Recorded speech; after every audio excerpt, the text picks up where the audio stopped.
The movie. What? They'll just be See if you know stupid. which I don't know if You've we never can have seen that, anything but yeah. serious on the agenda. No shoes they wear. Socks.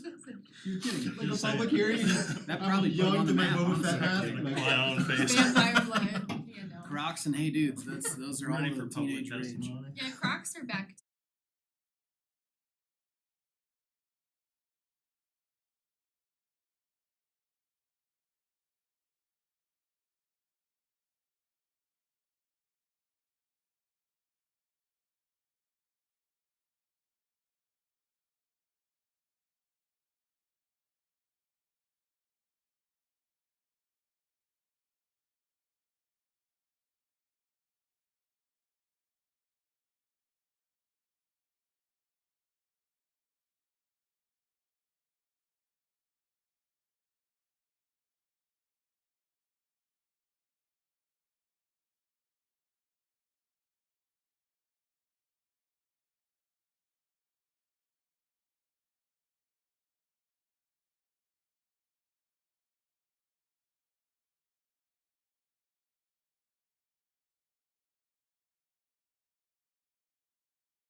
Small town that you grew up in.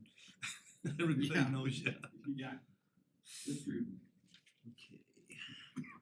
Turn the volume on. I came prepared this time.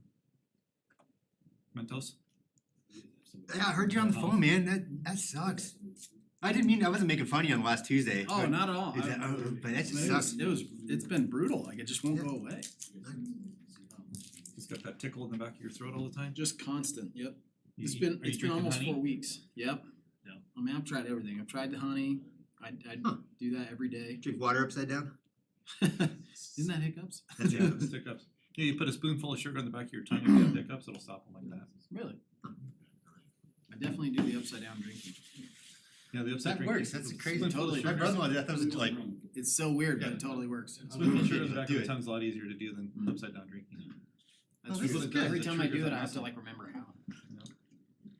It's just a muscle trigger that you're doing. all right, we ready? Let's do it. We were.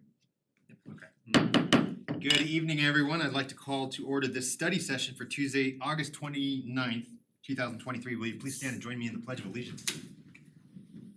I pledge allegiance to the flag of the United States of America and to the republic for which it stands, one nation, under God, indivisible, with liberty and justice for all.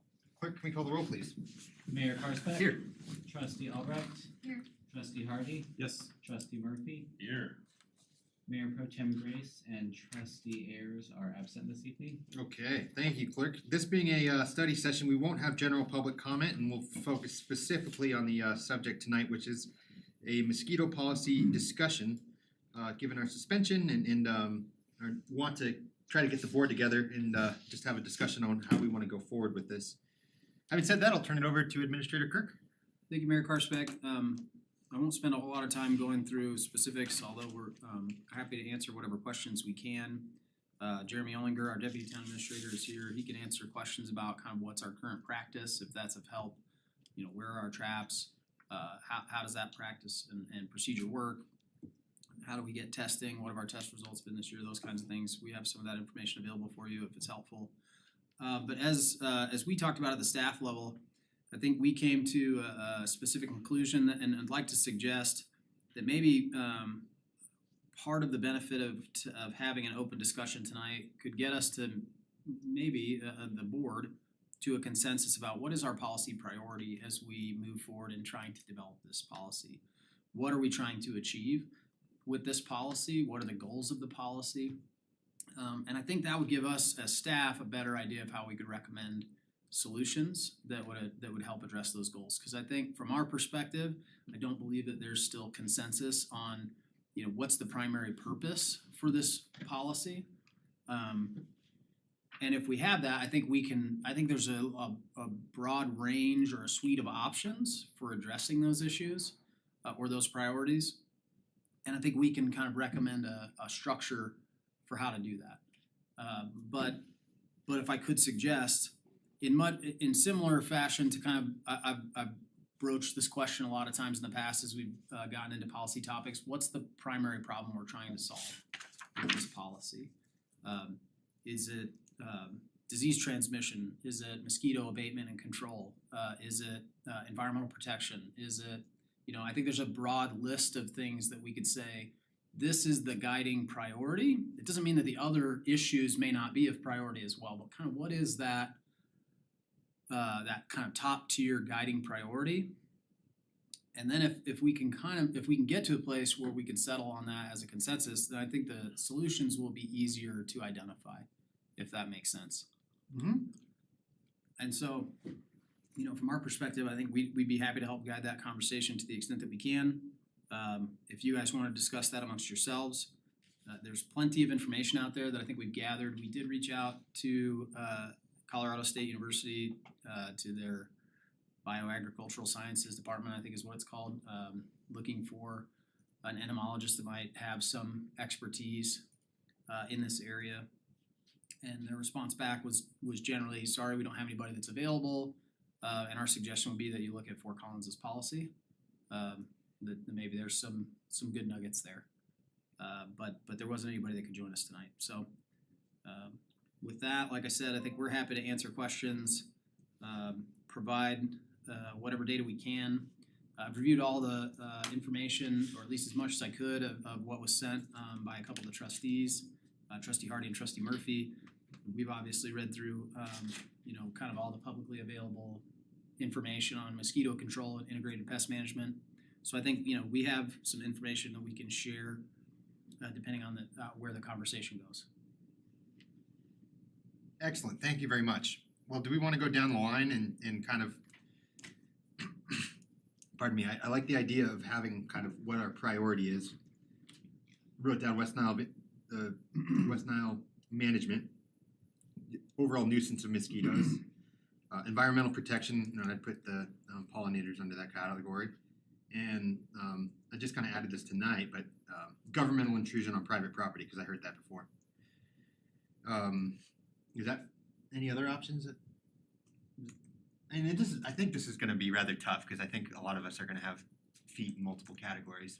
I think that's true, and there is no such thing as a policy, a public policy, in my opinion anyway, that only tackles one issue, right? There's always unintended consequences, or there's always indirect consequences that are just the reality of any policy decision you make.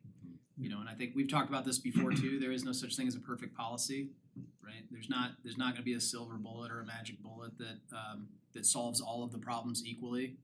And so I think that's why I'm suggesting that at least if we can identify kind of what are the top issues that we want to try to address, what are the highest priorities from a town board standpoint, even if it's two, but if it's 4 or 5, that's going to be pretty tough to craft a policy that's going to address all of those issues equally or meaningfully.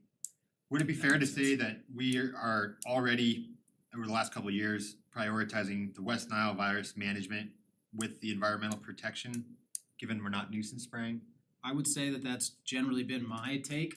The town has never, at least in my time here, I shouldn't say never, but in the last 5.5 years, we've never sprayed for nuisance control. We've only sprayed once since I've been here, and that was in 2022. And so, and that was because our vector index was significantly elevated. So, Our previous policy had lapsed. and our previous policy had a Oh, that's right. had a spray threshold of 0.5, a vector index of 0.5. That was the 2017 policy. In 2019, I'm sorry if I'm gonna get the date wrong, or pull the memo up, but in I think it was 2019, the board suspended that policy through the rest of that year, through the rest of that season, but not indefinitely. Right. And so We kind of reverted to the. So we reverted back to that policy, and then after a few years that we felt like that policy was still in effect. And like I said, our vector index was elevated, the health department recommended we sprayed. We initiated those spray procedures, and that's what, and then last year, the board voted after that spray to institute a policy of 2 consecutive weeks of vector index of 0.75 or above, that we would call a special meeting to discuss whether or not to spray. And that's the policy that I think, that policy was in effect until recently, when we suspended the any spray activities until a new policy could be generated. We haven't had consecutive weeks of 0.75 vector index since, but we have had weeks where we've been significantly elevated above 0.75, and then we dropped down well below 0.75, and then gone back up well above 0.75 and come back down. In general, excuse me, the health department sent a letter which I forwarded to all of you yesterday when our vector index was up again this week. Kind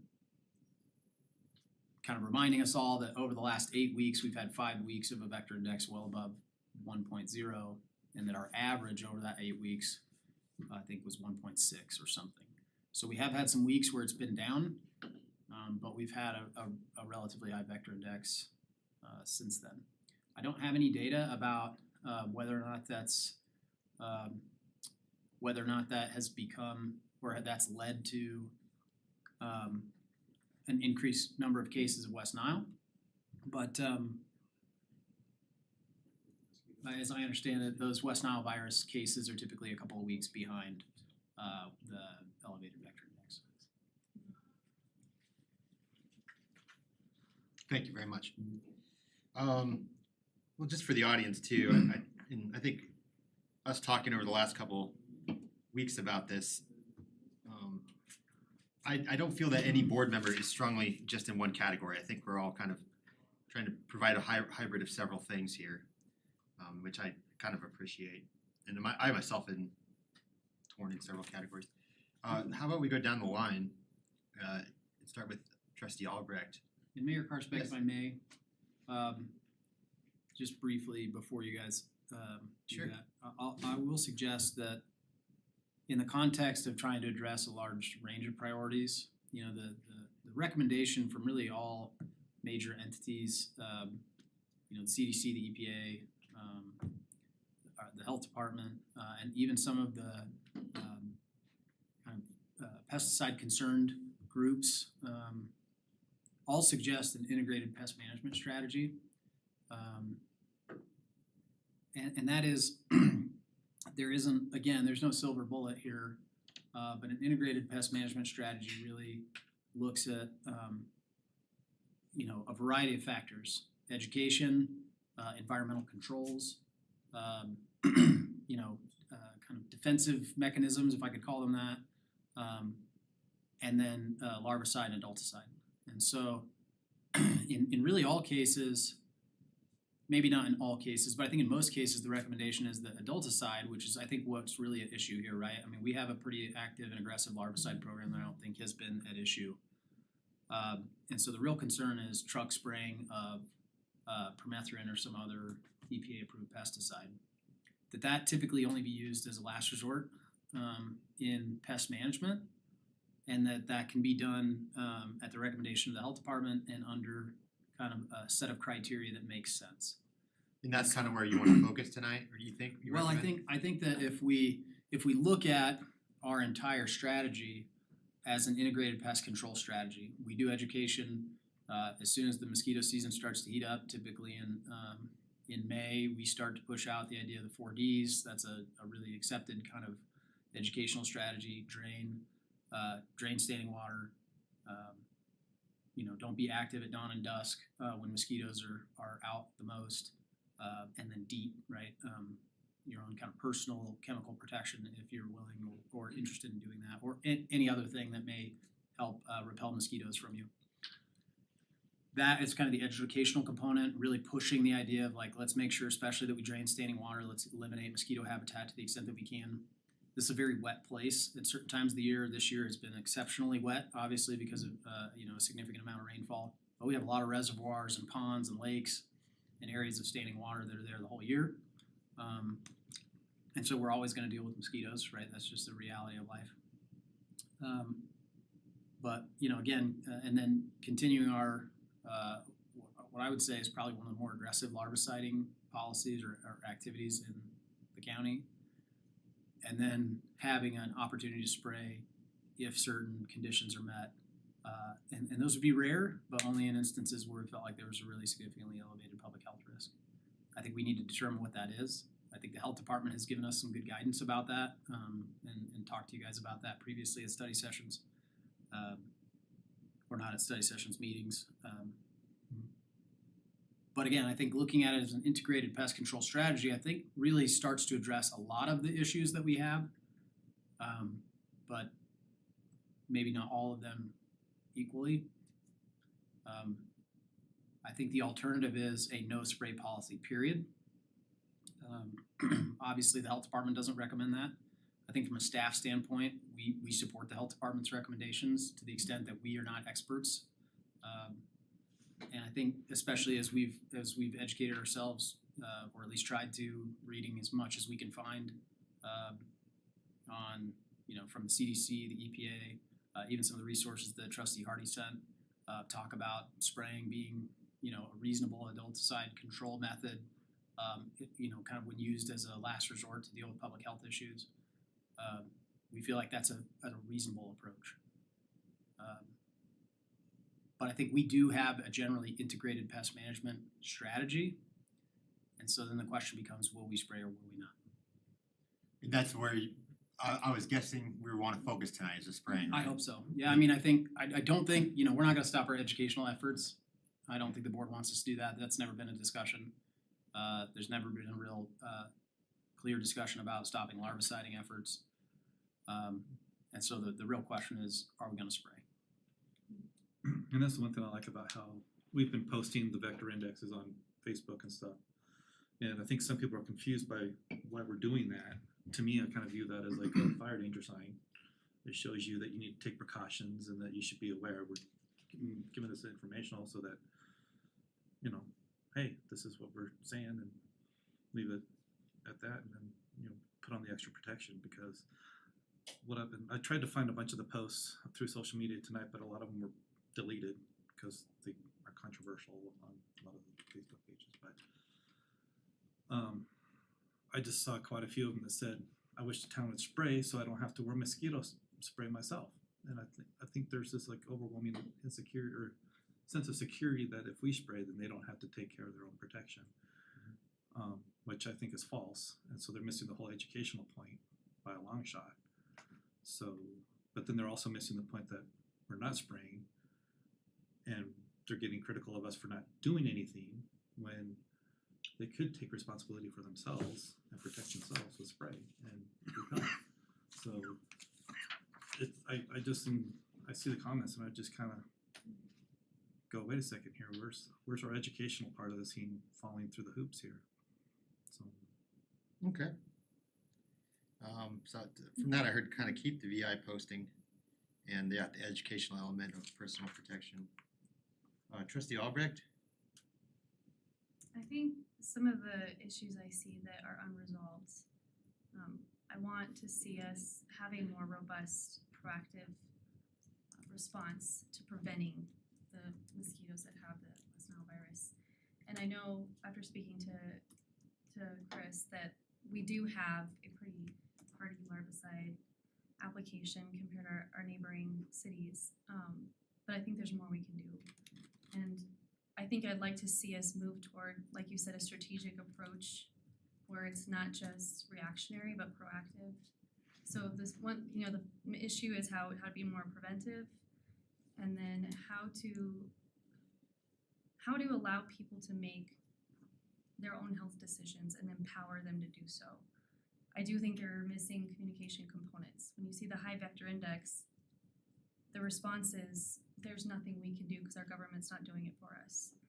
And unfortunately, when you're in a leadership role, you have to try to help your community, I believe. I feel passionately that it's our role to help empower them to make the best choices for themselves and to have the tools and resources they need to do so that they can be safe and healthy.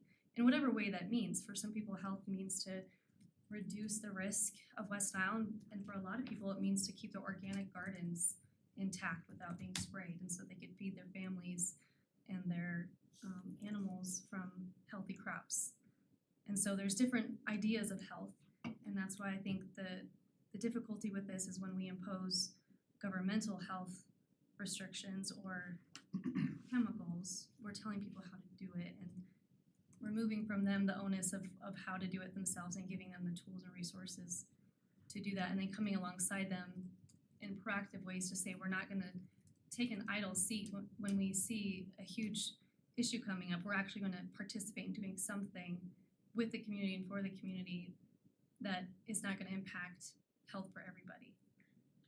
So those are some of the solutions I wanna find, if we can have some sort of compromise or discussion about what are some alternatives. I know for me, basing any decision on a vector index that goes extremely high to 0 within a week, I'm thinking there's a lot of, I can't base a decision on that kind of data.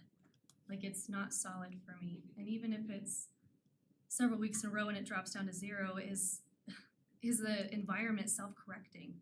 Are we not allowing nature to do what it's supposed to do, which is to produce the types of animals or other insects that eat the mosquitoes? And those questions are in my head, and my answer is I'm not God. And I don't wanna play God with the environment, but I wanna allow it to do what it needs to do in a healthy way without interjecting too much man-made obstruction, if that makes any sense. Mhm. So those are some of my conflicts and some of the things that I hear from people. And honestly, after last year when we sprayed, I didn't think anything of it. I thought this is the best thing. We put a policy in place, we're gonna honor the policy, and then that week, I had 2 bats in my house, a dragonfly flew right in my front door, and then I had like praying mantises in my laundry room. And that has never happened. Like, I've lived here 10 years. And so it just made you stop and think, like, is nature freaking out because we just sprayed like this week? What's going on? And it at least put pause in me that I don't always have the right answers.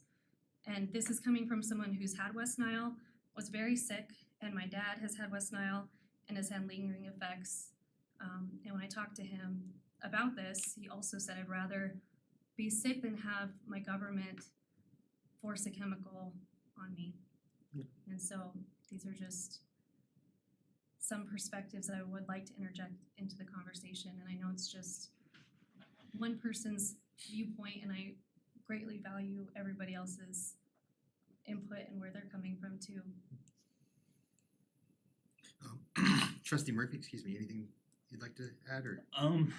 No, I like the framing of getting back to kind of the purpose of why we're here. I gotta agree with you guys. I think communication is paramount. I think the way staff's handling it by issuing the vector index data every week is great. Following up with the 4Ds. I feel like we've done a good job on that. There's certainly room for improvement and stuff. I feel like the big area for improvement is with the current policy before it was suspended, it was a very reactive situation without clear direction or communication with the community is my biggest gripe with the 2022 policy is we're checking the vector index every week to find out if there's a meeting to discuss this. The community does not know our direction on this, for or against, why we're operating the way we are, why we're having these discussions over and over again. So I think we can do better than that. I really do think. And it's not only on staff, it's on us as well. I've spent the past month while on vacation trying to get a hold of everyone on this entire spectrum of the issue, which is really important to a lot of people, whether you're on the no spray side or the let's kill them all, And I think there's valid thoughts on both sides, and I'm trying to do my best to represent kind of that compromise. I've heard from a ton of people that are like, why are we not spraying? Like, we should be nuisance spraying. And I don't necessarily agree with that. And then on the other side, we've got folks that are for just, we can't be spraying anything. We shouldn't be looking at this as a health issue. we can't spray, and that denies scientific consensus, and it allows very little wiggle room or any possibility of future discussion on this item to improve communication or, you know, look at any kind of new science coming out. So, you know, before I left this, you know, I'm not a person to be just blatantly against policy. I really want solutions. I really want compromise here.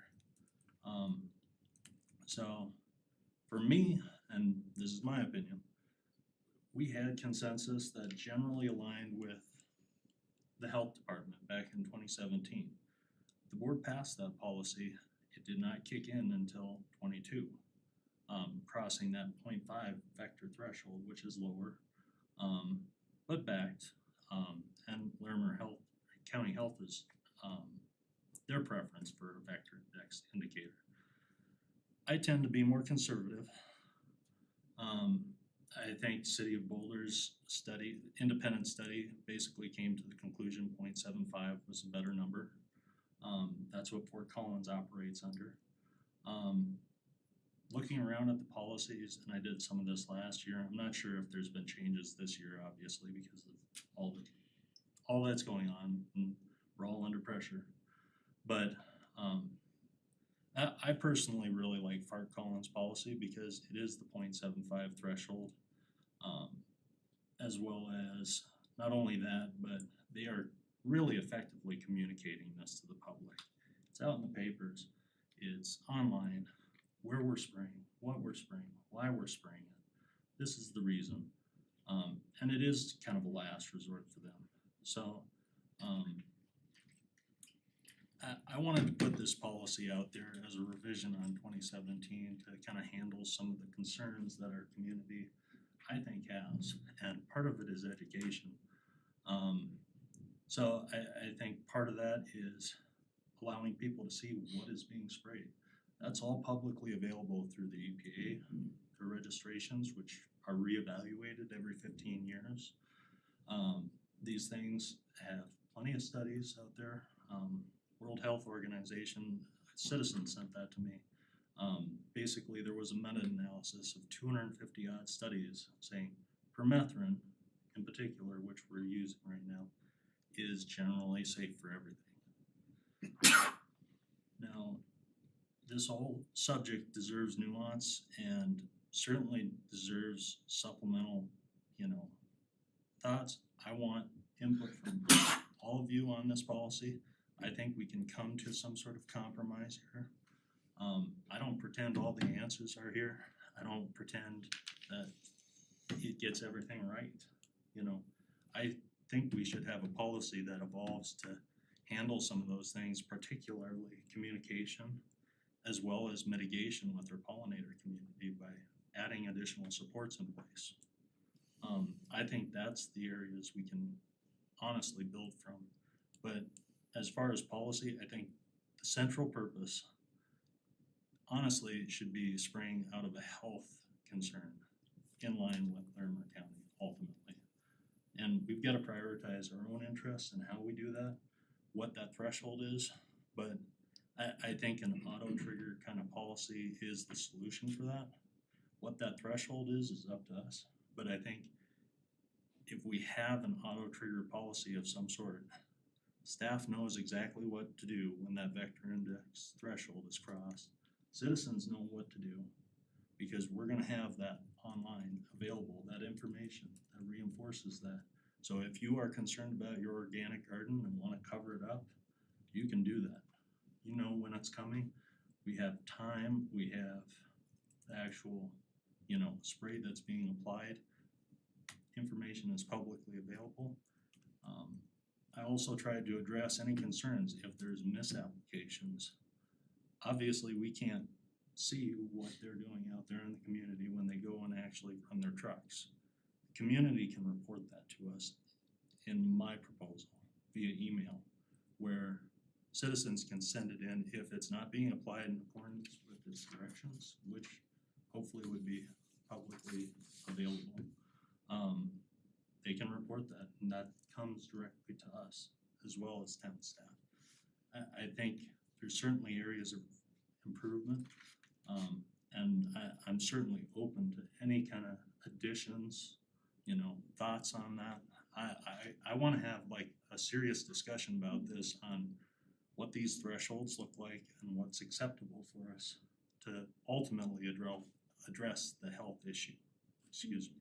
So that's kinda where I'm coming from on this, I guess. Yeah, well said. Sorry to be so long-winded, I think, yeah, trying to hit all the points, I know it's a lot. I'm gonna, I'm good.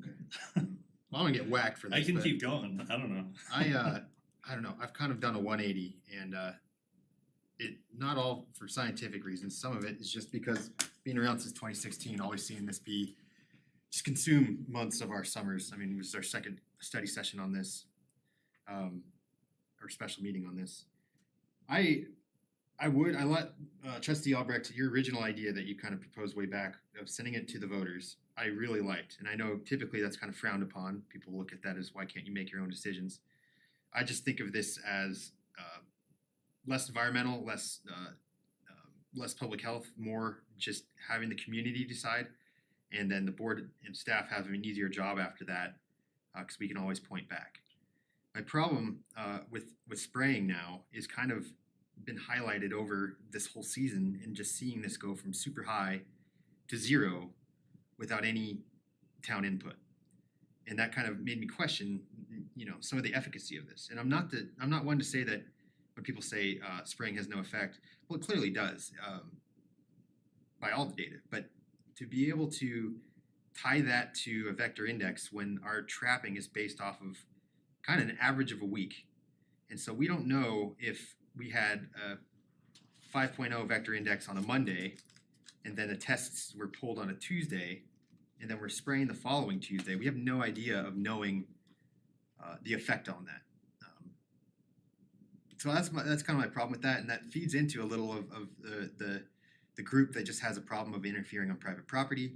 It's hard for me to kind of turn around and say, well, this does help. But when I can see their point too. So I'm torn. I'd really like to explore just, and if we did a no spray policy, I don't see at the point of having trapping. I just prefer that every summer we expect the worst. We tell citizens the 4Ds every summer. We expect to have a high population of mosquitoes, and so have increased larviciding no matter what. And I know that comes with not only an increased taxpayer burden or financial cost, but also larviciding is not in itself good for the environment. Takes down the tadpoles, takes down a lot of other things that I didn't realize till I was looking more into it. But I'm also open for a compromise. I guess the selfish point in me is that what's really tough about this is seeing no matter which way we choose, a heavy group coming in the following year and trying to overturn it, and it gets nasty. And I just thought one idea, or the reason I liked your original idea, Trustee Albrecht, is that that takes the burden off of us. Whether that's fair or not, you know, I'll be honest, I think it's highly unlikely that the citizens would agree to a no spray policy if it is on the ballot, but at least it's something for current or future trustees to point at and say, hey, this went to the general public. And if it is a no spray policy, it's the same thing. That's what the majority of voters wanted. Having said all that, I also understand I am in no way an expert. There might be some legitimate reasons that we spray off the previous week's trap data that I'm not aware of. I guess it just got more complicated to me when it kind of dawned on me that we're looking at an average of a previous week, and we can't really tie down the current vector index on the night we're spraying for. And that kind of troubles me. But I am definitely open to compromise here. I really appreciate hearing a lot of this and a lot of you guys' kind of a lot of thoughts, educated thoughts on this. So I'd be fine with having a threshold in spraying. That's where I'm at right now, which I definitely just made things worse. I'm really struggling with that. It's helpful, and I personally appreciate being a part of a board that looks at all sides, that we're not being so like one-sided or having it be political. It truly is. We're listening to a lot of different inputs, both research and people, and then it's just experience over the years and considering it. And I appreciate that it's not cut and dry, because it isn't. And we care about the health of our community so much that we're going back and forth to try and find the best solution. Mhm. And I almost wonder if there is another data point we can base our decision to spray on, because the vector index, like data to me is everything. Like, show me in data that we need to do this and that the impact of the spraying is there. And when we were going through this and we're not spraying and we're having feedback from the community and fear and we're dropping down to 0 and there's no risk anymore, all of a sudden it just puts a pause in you that says this doesn't seem like a good baseline Well, I think for that's one making a thing. huge decision like this. Yeah, like you said, we've already, I think if we look at our last 5 years of our policy on spraying, sorry, Will's head's in the way.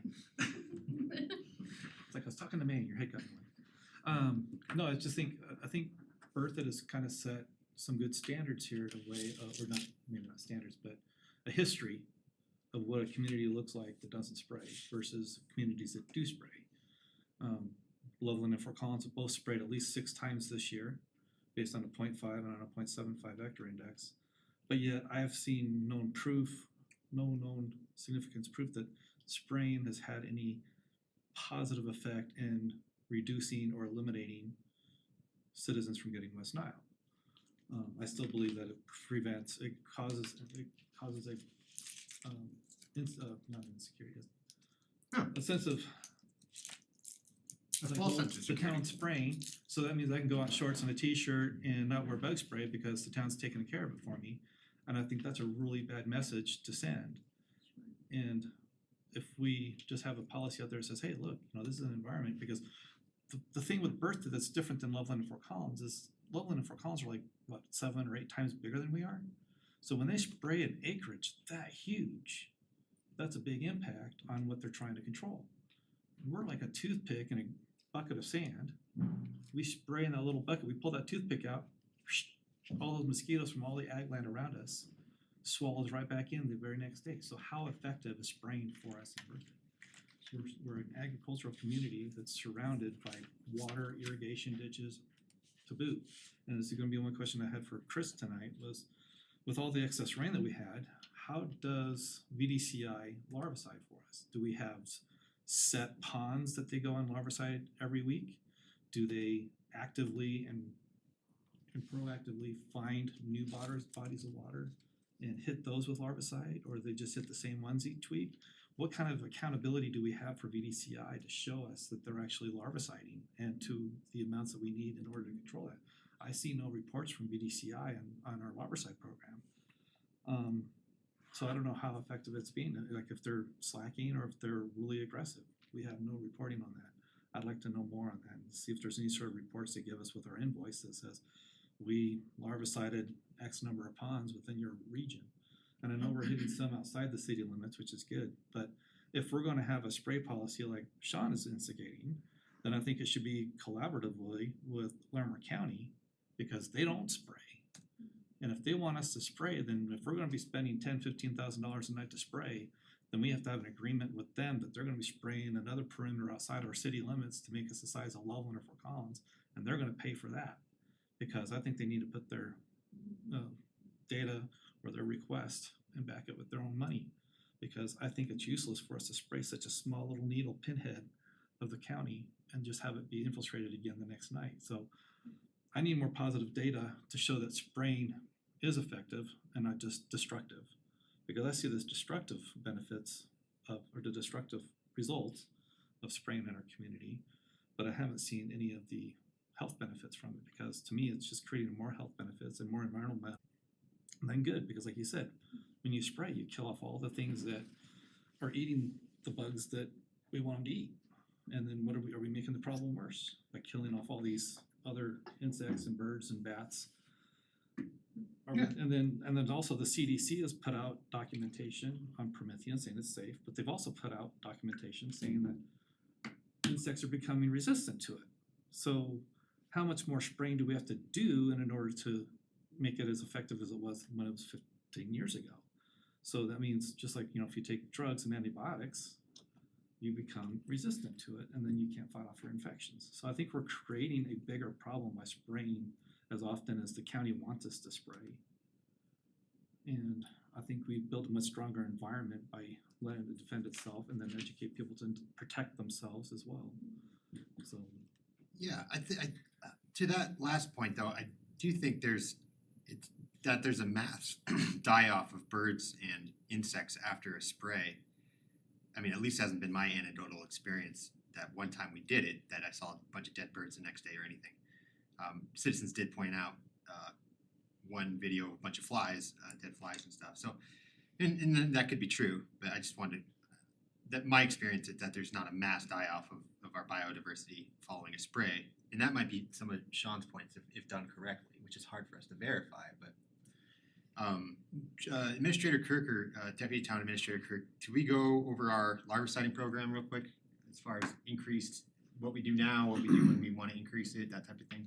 Yeah, so VDCI maintains a list and a map of all the sites that we regularly visit. And they track how many times they find mosquito larvae in those sites. They can provide, percentages like, 51% of the sites we visited had mosquito larvae and were treated with larvicide. They physically inspect them. They actually take water samples. They look for mosquito larvae before they treat. They don't just indiscriminately throw larvicide in every pond they find. And then as they identify, like this year, if there's larger areas of standing water that they identify as they're making those rounds, they'll add those to the list as well. So we don't require them to provide us like a weekly report on where they larvicide, but they can provide that information when we ask for it and have in the past. So that's something we could ask for on a more regular basis, and put out there for the public if that helps people understand, the kind of the proactive measures we're taking. I think that's something that's probably relatively easy to do. Cause I do feel the public's missing that, they feel like we're doing absolutely nothing when we don't spray. I would agree with that. But we are doing something, we are making efforts to keep the West Nile virus at minimal by larviciding at the. And their monthly reports to us do contain some of that information. I just pulled up the June 2023 report. Just that was the first one I grabbed.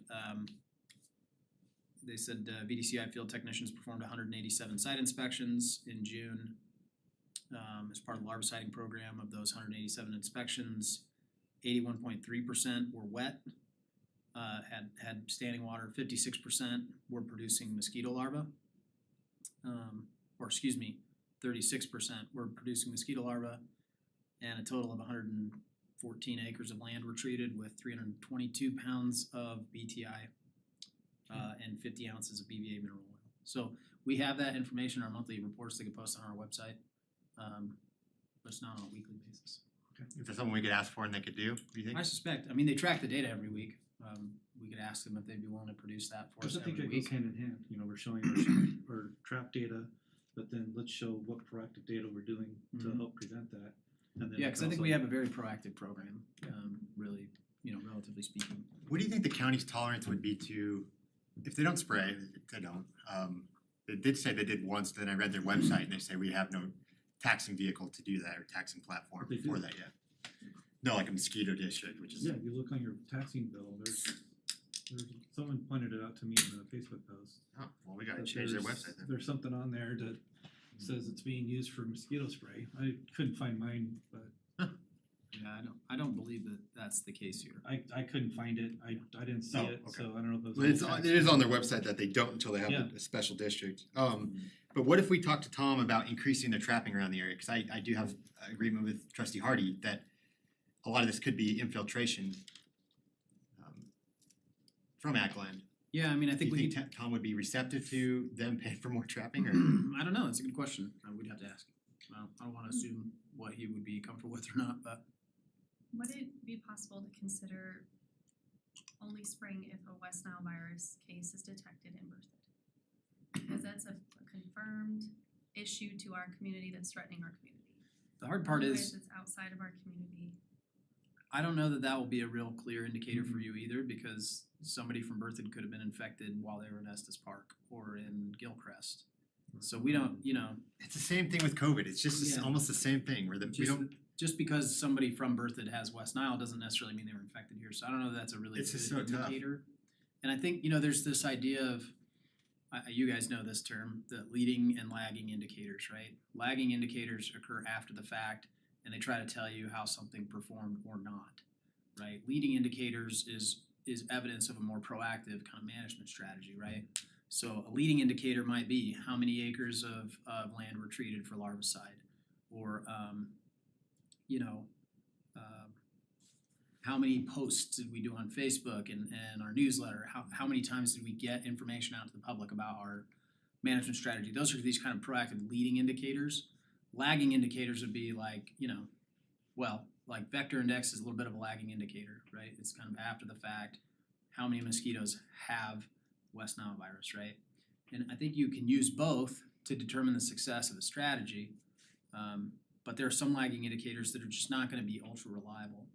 I do think vector index appears to be a relatively reliable indicator of instances of West Nile. The health department's provided us with some information previously, but when the vector index hits 1.0, you can assume that people have been infected with West Nile at that point, right? I think the data is generally pretty clear about that. Whether or not those are neuroinvasive cases or not, I don't know that there's any, maybe there's no correlation there, but or really clear, obvious one. But I do think that there are some thresholds where you can assume people have been infected with West Nile once that vector index is a certain level. When you look at spray data, for the last 5.5 years, the first 4 years I was here in 2018, 19, 20, 21, we didn't have to spray because our vector index was never high. And so it's hard to say whether or not spraying would have done any good. Last year, we sprayed the next week. We sprayed after we collected traps, if you'll recall. Mhm. So our vector index was high. We scheduled a spray. That spray occurred after we collected traps, and then that trap data was low. Environmentally that night, it wasn't good for trapping mosquitoes, right? So did that suppress the mosquitoes, or did the spray? There's not really any clear indication from my perspective about whether or not that had any impact. That's hard to identify. This year, because so many agencies around us have sprayed as a result of vector index, and Fort Collins probably being the highest, when you look at their data, just strictly on a table, their zones, they're broken into zones and they only spray the zone. They don't spray the entire city. And they're big enough, right, that they could break the town up into zones or the city into zones. But when their vector index is elevated, they've initiated sprays, and then for several weeks after that, or for at least a couple of weeks after that, the vector index has dropped. It doesn't mean that it hasn't come back, but in most cases, it has not raised back up above that 0.75. And when it has, they've initiated another spray, and you can see the next week or two after the vector index dropped again. Okay, so that my data's wrong. So I then. do think that there is some, just strictly looking at this So year. you think it goes over? It's a good effect over a week. My whole problem with this is just a snapshot in time. But Yeah, I mean, if it's- that data's correct, it is working. It's hard to know. I wouldn't say I would guarantee that's true. Well, Sean's just- graph just kind of backs looking- up what you said. So Yeah, and I think that's generally true too. And what we've seen is that our vector index was significantly elevated, right? I mean, we've never seen anything like a 4.3 or a 3.2. We've only been above 0.5 once in the last 5 years until this year, right? So this year has been a unique anomaly. And while our vector index has dropped, that could have been due to environmental factors the night we did testing, or it could be because the vector index had naturally dropped and then spiked again, but it has dropped and spiked again significantly. And when you look at our vector index compared to all the other agencies that are testing, that we receive testing data for, our vector index has been much higher than everyone else's, and it has stayed much higher than everyone else's. So, Longmont being the exception, right? Which isn't on this graph, but Yeah, they they're not in sprayed our and then they had to data. jump the following week. yeah, they're not in our data, but my understanding, just from reading newspaper reports, was that they initiated a spray and then their vector index jumped again. Yeah. And so, but I don't really know the particulars of their policy. Most of the jurisdictions around us spray, with the exception of the city of Boulder. I think really every other one we could find publicly available information for. We have a long list. Everyone else around us sprays.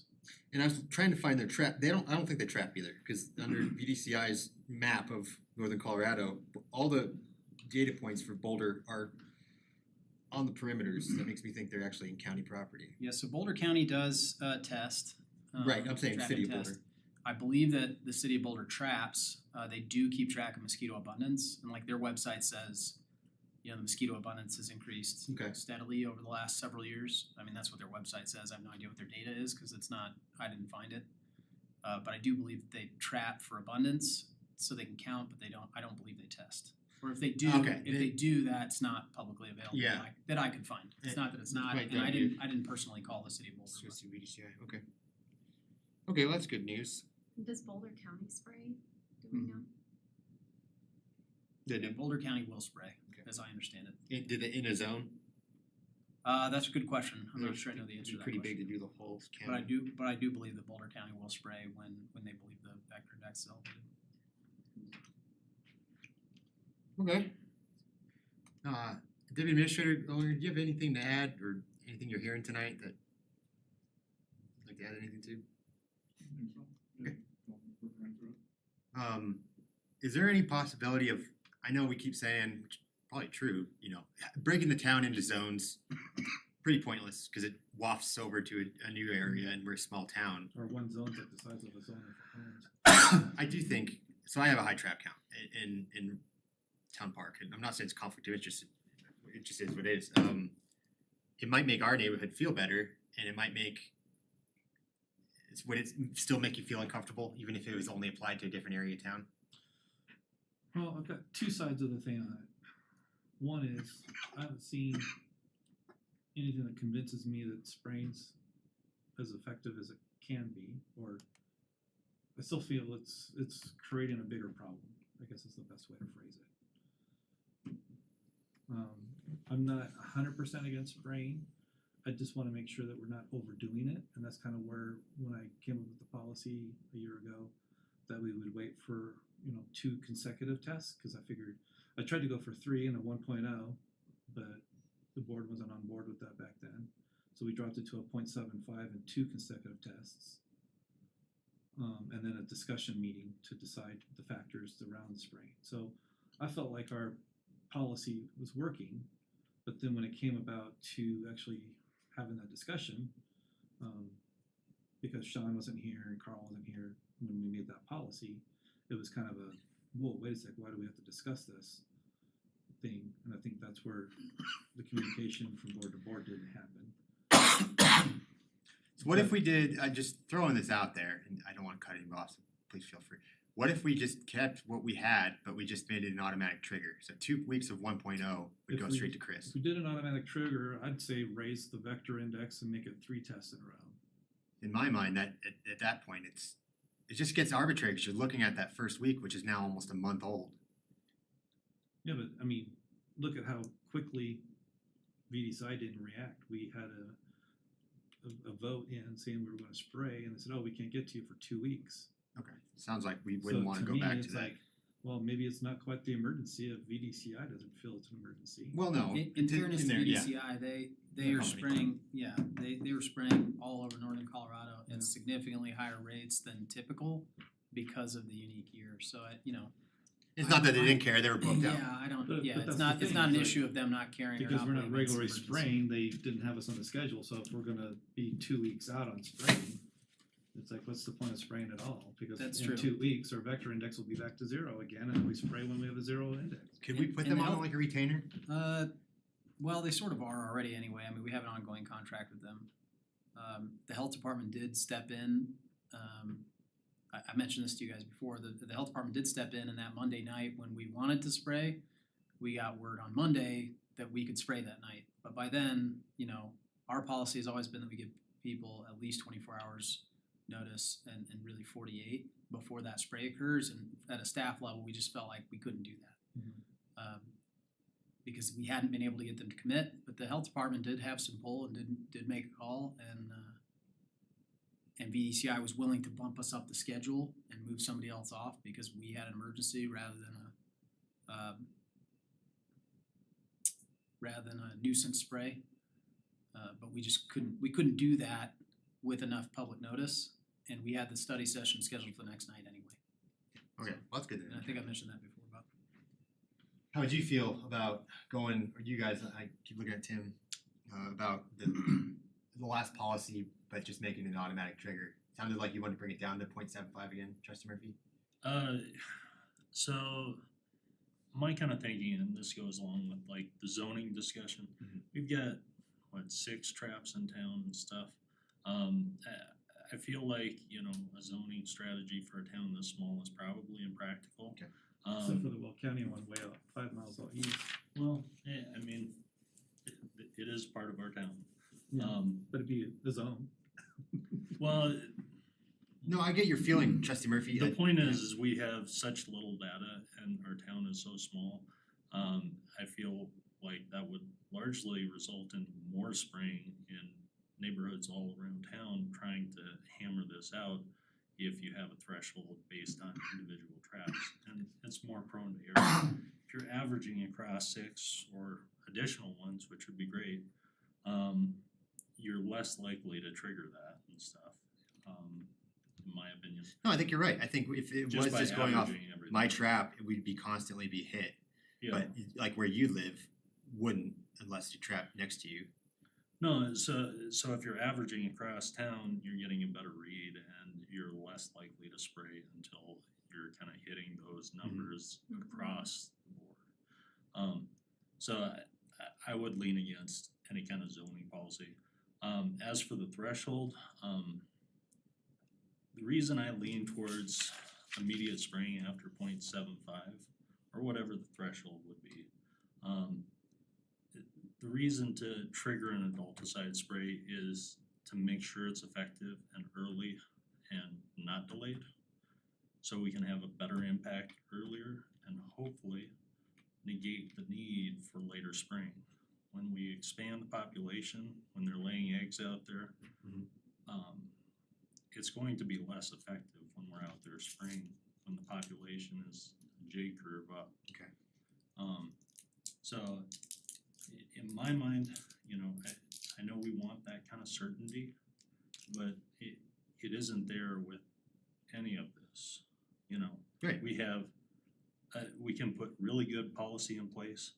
I agree with if we have new data available that shows it's dropped off before a spray is actually conducted, I think we should cancel it. And I think that if it's written in the policy that way, then people can see like, oh, it didn't happen last night, well, that it wasn't properly noticed, it doesn't need to be noticed because it's already in. Don't have to notice a cancellation. No, and my issue with the preliminary last time, I guess, was the fact that, you know, we don't have that written down for anyone to look at necessarily, you know. Yeah, the last policy is more or less a bunch of compromises to get the majority of the board to vote.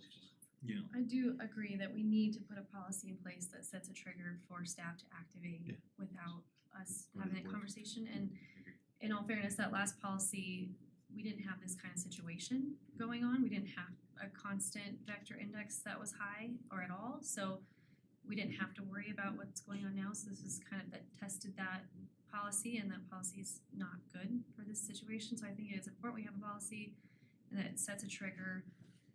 I really want us to find what that trigger is that's gonna be more accurate. And I'm just even picturing if we spray every time there's a 0.75 this year, the town of Berthoud's inundated with spray. And what if being surrounded almost completely by farmland and ag land and lakes and rivers, that no matter how much we spray in town, the external mosquitoes are still affecting our town significantly, and so we're just spraying in an area that we can't control because it's not necessarily in the town limits that is the issue. And I didn't think about this before, but it's like, can we have a partnership with county where they spray the county Yeah, that's what I was instead saying of the earlier. town? I Where do, at a certain vector We we spray, they say, spray. can we partner with you to spray around the perimeter of Berthoud? And they said they would in that one last meeting. They said, And oh yeah, we work with plenty of communities and we'll spray with them. And I'm like, well, when did you guys last spray? I couldn't find any I data. did not showing remember that. They sprayed. and I do think it's important to remember though, That's good. in the context of how many times we've been over 0.75 this year, yes, assuming that mosquito spraying had zero effect, we would have sprayed every week and made no progress. If mosquito spraying works like we believe it might, like it likely does, you know, even the EPA says aerial spraying of mosquitoes is the fastest way to to knock down adult mosquito population. I believe that's generally true, right? I mean, that's what pesticides do, they kill insects. And so if they're applied properly at the right times, it should have a significant impact on mosquito population, and then we should not have a 0.75 vector index over and over and over again. And I think Fort Collins is that's generally been the case this year, in that their vector indexes have been significantly lower than ours. They've been mostly after they had a elevated vector index and they initiated a spray. When you look at that, when you just look at the spreadsheet from this year, their vector index has dropped. And it dropped, and I think from my perspective anyway, it looks like it drops over the course of 2 weeks. And then it starts to climb again, because environmentally, right, there's gonna be more mosquitoes and they start to interact with the birds again. But we shouldn't look at it as this year we would have sprayed 5 times, because we don't know how effective that spray would have been. Had we sprayed the first time we were over 0.75, we might not have sprayed again the rest of the year. I don't know, and we can't say because we didn't do that, if that makes sense. Yeah, 'cause you don't know what you don't know type thing. And I think And Sean's if we graph initiate a again supports what spray, you just said. and I do think if we initiate if let's say the board for discussion purposes said, we wanna set a trigger, it's 2 weeks, 0.75, and maybe I'd suggest that be over like a 3-week period, not back to back, cause it could be 0.75, then it could be 0.72, and then it could be 0.85. I don't think we would argue that the vector index has dropped significantly, that could just be variations in data based on environmental factors, right? But anyway, let's say that there was a real clear trigger, and we sprayed, and the next week our vector index was 1.5, you would know, and we'd wanna have a conversation about, is that working? And if we sprayed again and it had 0 impact on vector index, I think we would all start to then have a different conversation. I don't believe that would generally be the Where case. we are now, which is my concern. It's like the policy that we had most recently, had we followed it, we would have likely just sprayed 1 time this year. And that would have been that week that we had the 2 votes where we voted to spray once and then voted to not It's spray. just so wet this year. So you're saying it And is there's effective, so much okay. island and so many bodies of water. Yeah. We're not comparable to other cities, cause they don't have as much outside mosquito population impacting the We're surrounded by town. ag and tall grass and tall plants that help house all those mosquitoes. And that's kind of why I where almost think I it'd be more started. effective to spray thinking about- county. There are zones in Fort Collins. Administrator Kirk? There are zones in Fort Collins that are, have a significant amount of open space, lots of water, Lots of water. surrounded by agriculture. When you think about like the core of downtown Fort Collins, yeah, it's totally different environmentally, but some of their zones around the outside of the community are very similar, I think, environmentally to Berthoud. If I could. Yeah, please.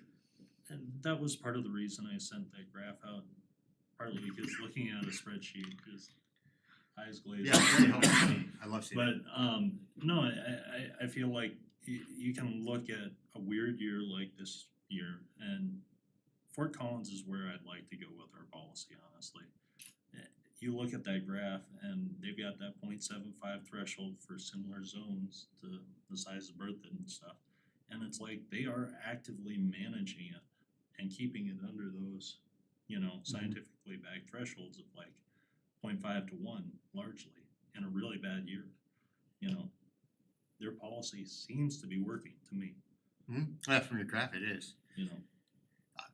So I liked Tim, when I initially heard that, why are we basing trap data out of Weld County versus, I had the same response, well, they're our population too, those are our citizens. And then I guess I wasn't fully, there's an argument of why is that average trap data make us spray in town for a trap that was very high outside of town? That otherwise if it wasn't calculated, there'd be no reason to spray in town. Would anyone think there's a point in that case calling Weld County a different zone? So if they have 2 weeks of high data, they can get sprayed, they don't have to rely on us. I mean, we have 5 miles of open space in between. It just seems, I think it's a totally different area. That's a significant. we have a trap out there. Yeah, Serenity Ridge. So just to clarify, are we averaging the trap vector index to come up with our VI? That's Yeah. what we do today. Okay, I just We wanted. don't have separate zones for the purpose of calculating vector index. It's calculated town-wide based on the 5 traps that we have. And if it's helpful, we can show a map where those 5 traps are, if that's of. And Honestly, like, I totally agree with that point, you know, it is part of our town, but it is very different environmentally right now.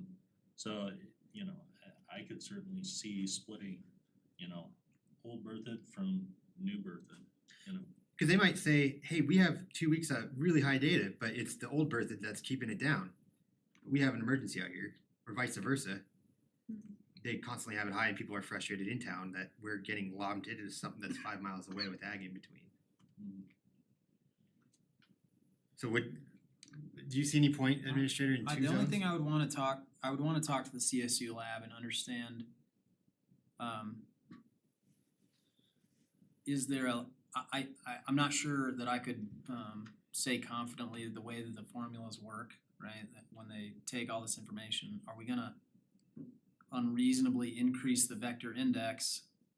Like when you take the vector index across the whole town based on, 5 traps, there's an average that occurs that in general should bring that vector index down. What I don't wanna do is say we have one single trap in a very concentrated location and now their vector index is spiking all the time because it's the only data that's being used, right? Like within the zones in Fort Collins, it's not just one trap in that zone. And so I'd wanna make sure that we're not creating an unreasonable situation where we're saying, hey, our vector index has, You don't wanna overspray well. I don't wanna overspray Yeah. east of town. Yeah. Well, know, that's on what the east we side did into town. a few years ago, we actually looked at where the traps were and we're like, why do we have traps in areas that we aren't even spraying? So we requested to have all those traps relocated into our spray zones and we added more traps. Do you have a map handy? That might help. Clerk Samar, could you pull that Do you have- map up in the I don't have presentation? that. We have our spray map and just kind of absolutely. I don't think anyone would argue, I guess I was making an argument of but I guess there's no one, I don't think there's much of an argument if we wanted to add traps, except for the cost, right? Yeah, and I think our traps are generally spaced about a mile apart. I mean, it's not exact, right, but like they're not really far apart from each other. They kind of cover. So Town Right, Park to zones. Berthoud East is more than a mile, right? Is that Berthoud East, is that Serenity Ridge? That is, It's and like and you 5 can see miles. the section lines. So from Berthoud Park, it's about 1, 2, 3, 4, 5 miles. Yeah, east. So that's the one that is kind of unique outlier. So, yeah, we could add one that Loves, but that's pointless because there's not any residents there yet. Just for- So to help you out a little background on traps, and this question comes up a lot on boards, and you guys have been part of those past discussions with trustees on traps, is one of the common questions is hey, to help, why don't we have more traps, why don't we trap more mosquitoes, why don't we collect more and get more data? Well, we've heard those questions, we've been at this probably since, I wanna say 2012, 2013 with these discussions, and so what we've been doing annually is, as you see our trap locations, it's based on population density in general at a higher level, not totally accurate as we grow. But with staff, every year when we start out with BDCI, we've taken those questions that you say, hey, are our traps adequate? Are they sufficient? Do they need to be where they were? And every time they look at them and they say yes, we've even suggested, Hillsdale, or it seems like it's a little farther from Town Park. But what they're saying is, those traps in those areas give them the right amount of data that they need for like an accurate level. accurate. Yeah. Yeah, adding more traps is not going to help them. It's just a further cost and provide more information. But the way our town lays out, and it may change with some more. It's Harvest Ridge. When Harvest Ridge a little further south, they may put one back in that subdivision to get as we start to spread. But adding more traps is not. It'll just average differently. Hmm? It would just average differently, wouldn't it? Well, if you put one down at Heritage Ridge, it might be skewed because you got Hillsdale right there. So that's a lot more mosquitoes than what you get elsewhere. And the Berthoud West trap tends to spike a little bit because it's basically in the Okay. My point was that we do work with them, and they said right That's now great. you have sufficient. Yeah, I didn't know that, traps. okay. And- But Tom was, in his press release, said Berthoud's low Berthoud has a low amount of traps too. But I'm really glad that, yeah, we're going with VDCI, we're going with the experts on this. And like you guys said, and you guys stated, you guys worked through, I don't know, like Chris said, mileage, but you know, one's like 3/4 of a mile, one's a mile apart. I mean, obviously you have the one off, but between Berthoud East, that's out in Serenity Ridge, and Berthoud Parkway, in between that's not a lot of density, right? Not a lot of population. No. So that's why that's further apart, but it doesn't mean, it just means it's part of that in-town population density is what they're saying. So I guess I'm gonna go back to Administrator Kirk with Jeremy, and maybe you could help out too. If we had made Berthoud East a second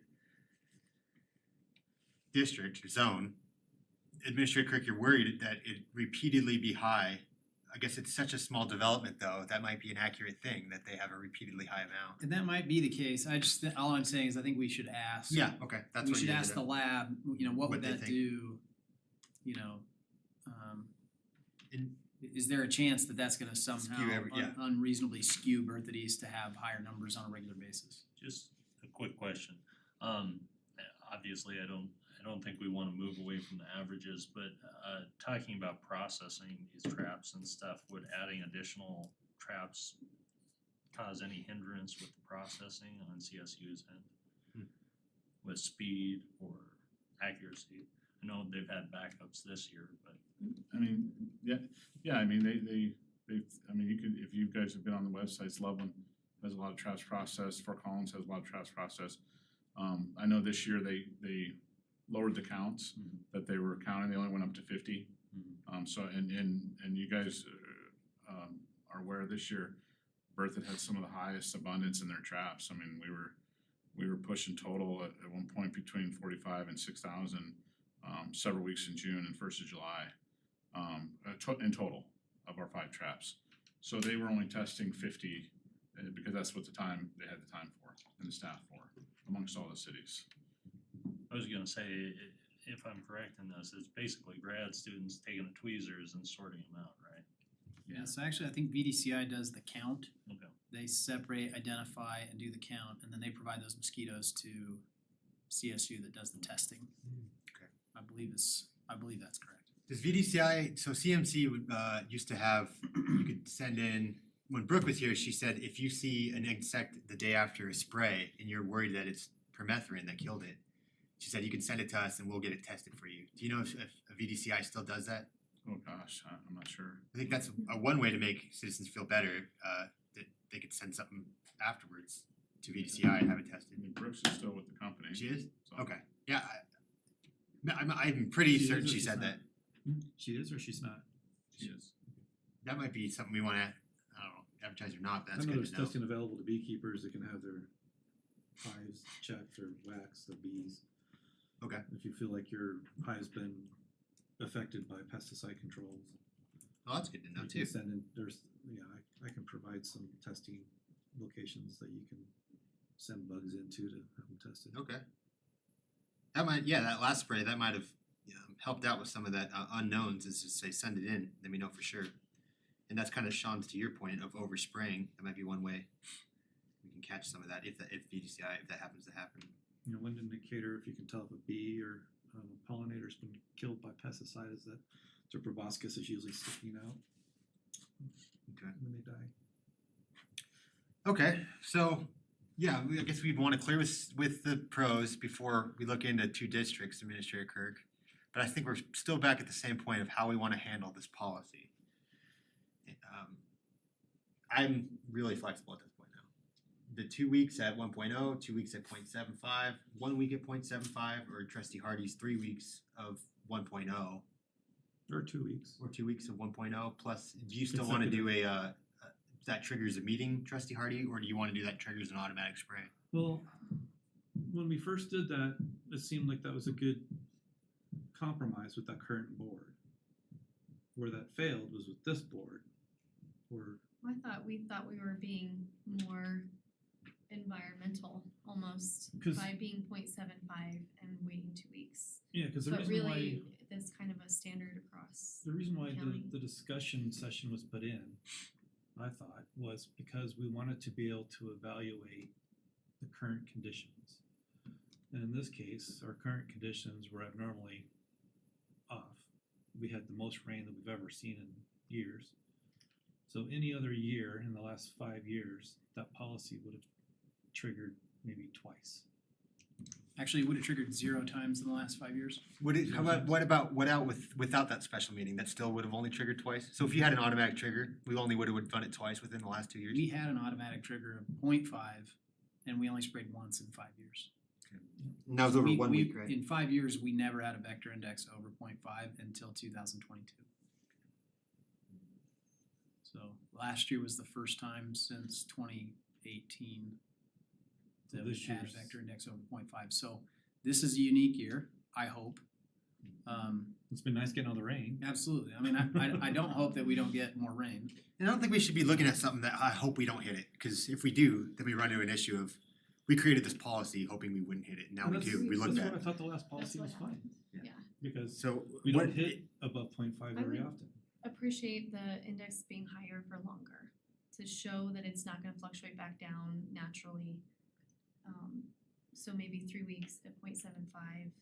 I personally can't, I don't think I can vote in favor of a spray policy, I just don't feel good about it, but if we're gonna do it, I would prefer it be a longer period of time to make sure it doesn't naturally drop down. And that's why I like the discussion session. And then perhaps instead of seeing the results and then coming back to discussion, I really think that there should be staff triggers. And then if our spraying is not impacting, then we partner with Larimer County and ask them to spray the perimeter instead of us spraying in town again. And I do think, I think from a staff standpoint, we would suggest if there's an automatic trigger, that there be some consideration. I think this has been a good example of a year where we've gone from, we've had multiple weeks well above 1.0, then we had 2 weeks below 0.5, then we went back up above 1.0, then we went back down below to 0, and then we're back up to 1.0. And I think what we're seeing, or what we could be seeing in those conditions, is not that West Nile didn't go away, right?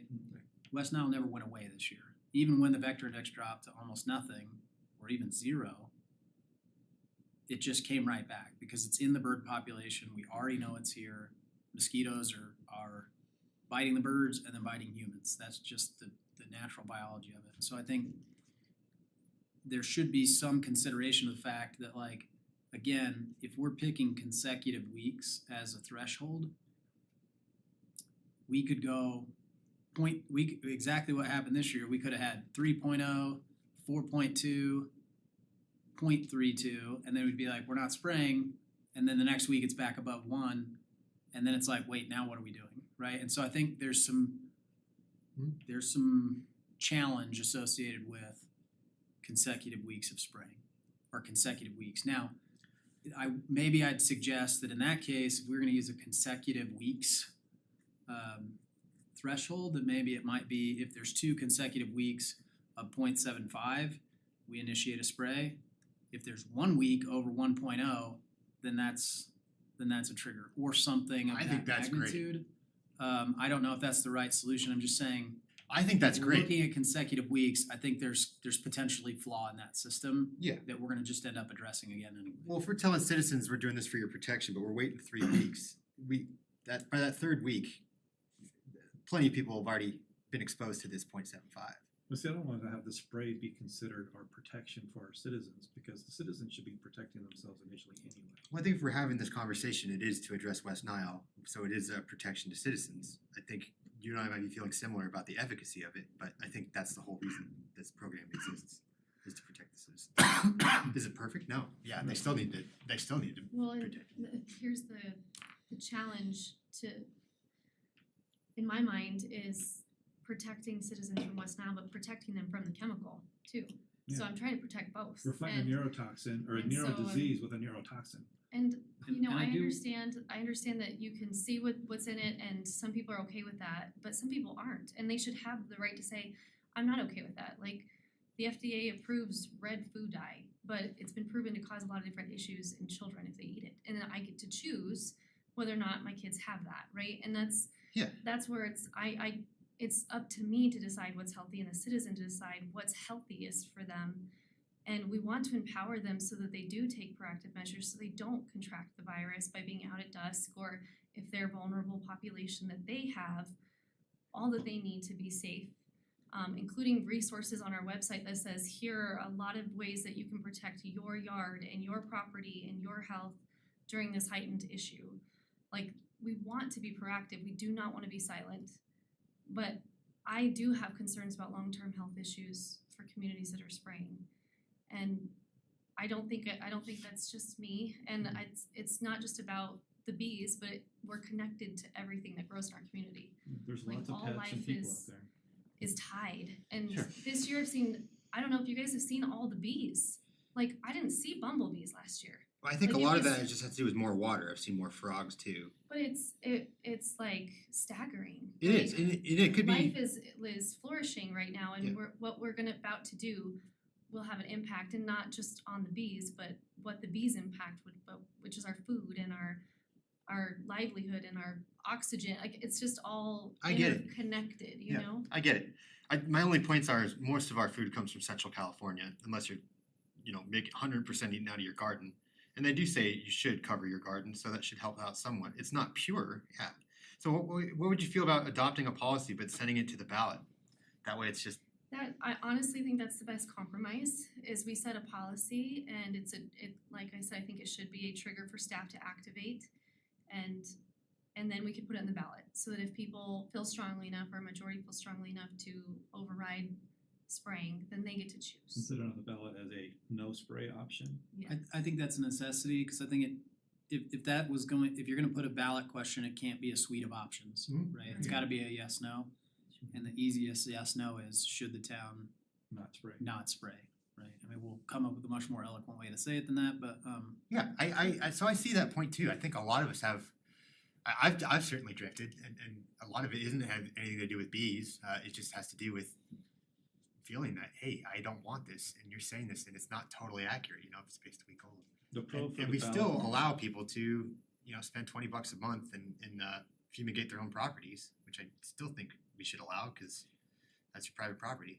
And my buddy does it, and it works really, really well for him, almost too well, but no, I anyway. think that's a fair thing, and I'd like to set a policy that we can expect to be in place Yes. after the No matter how the ballot goes, if the ballot That we measure can- failed, that we could live with.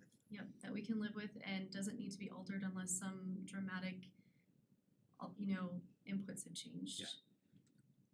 So I think that would be good.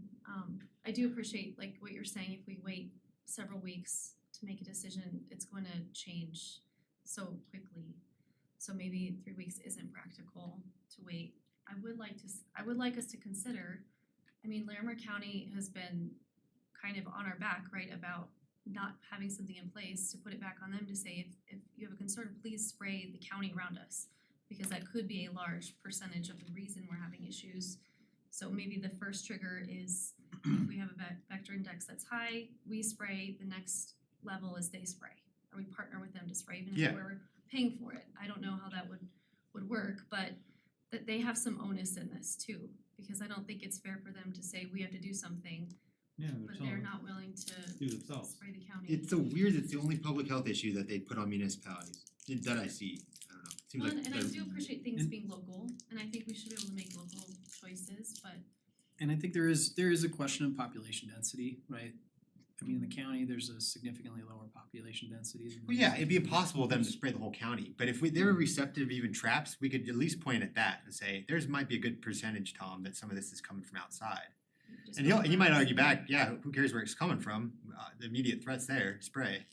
But at least we can show that it's not all coming from Bertha Reservoir. I wouldn't want their traps interfering with our traps though, and the testing, so.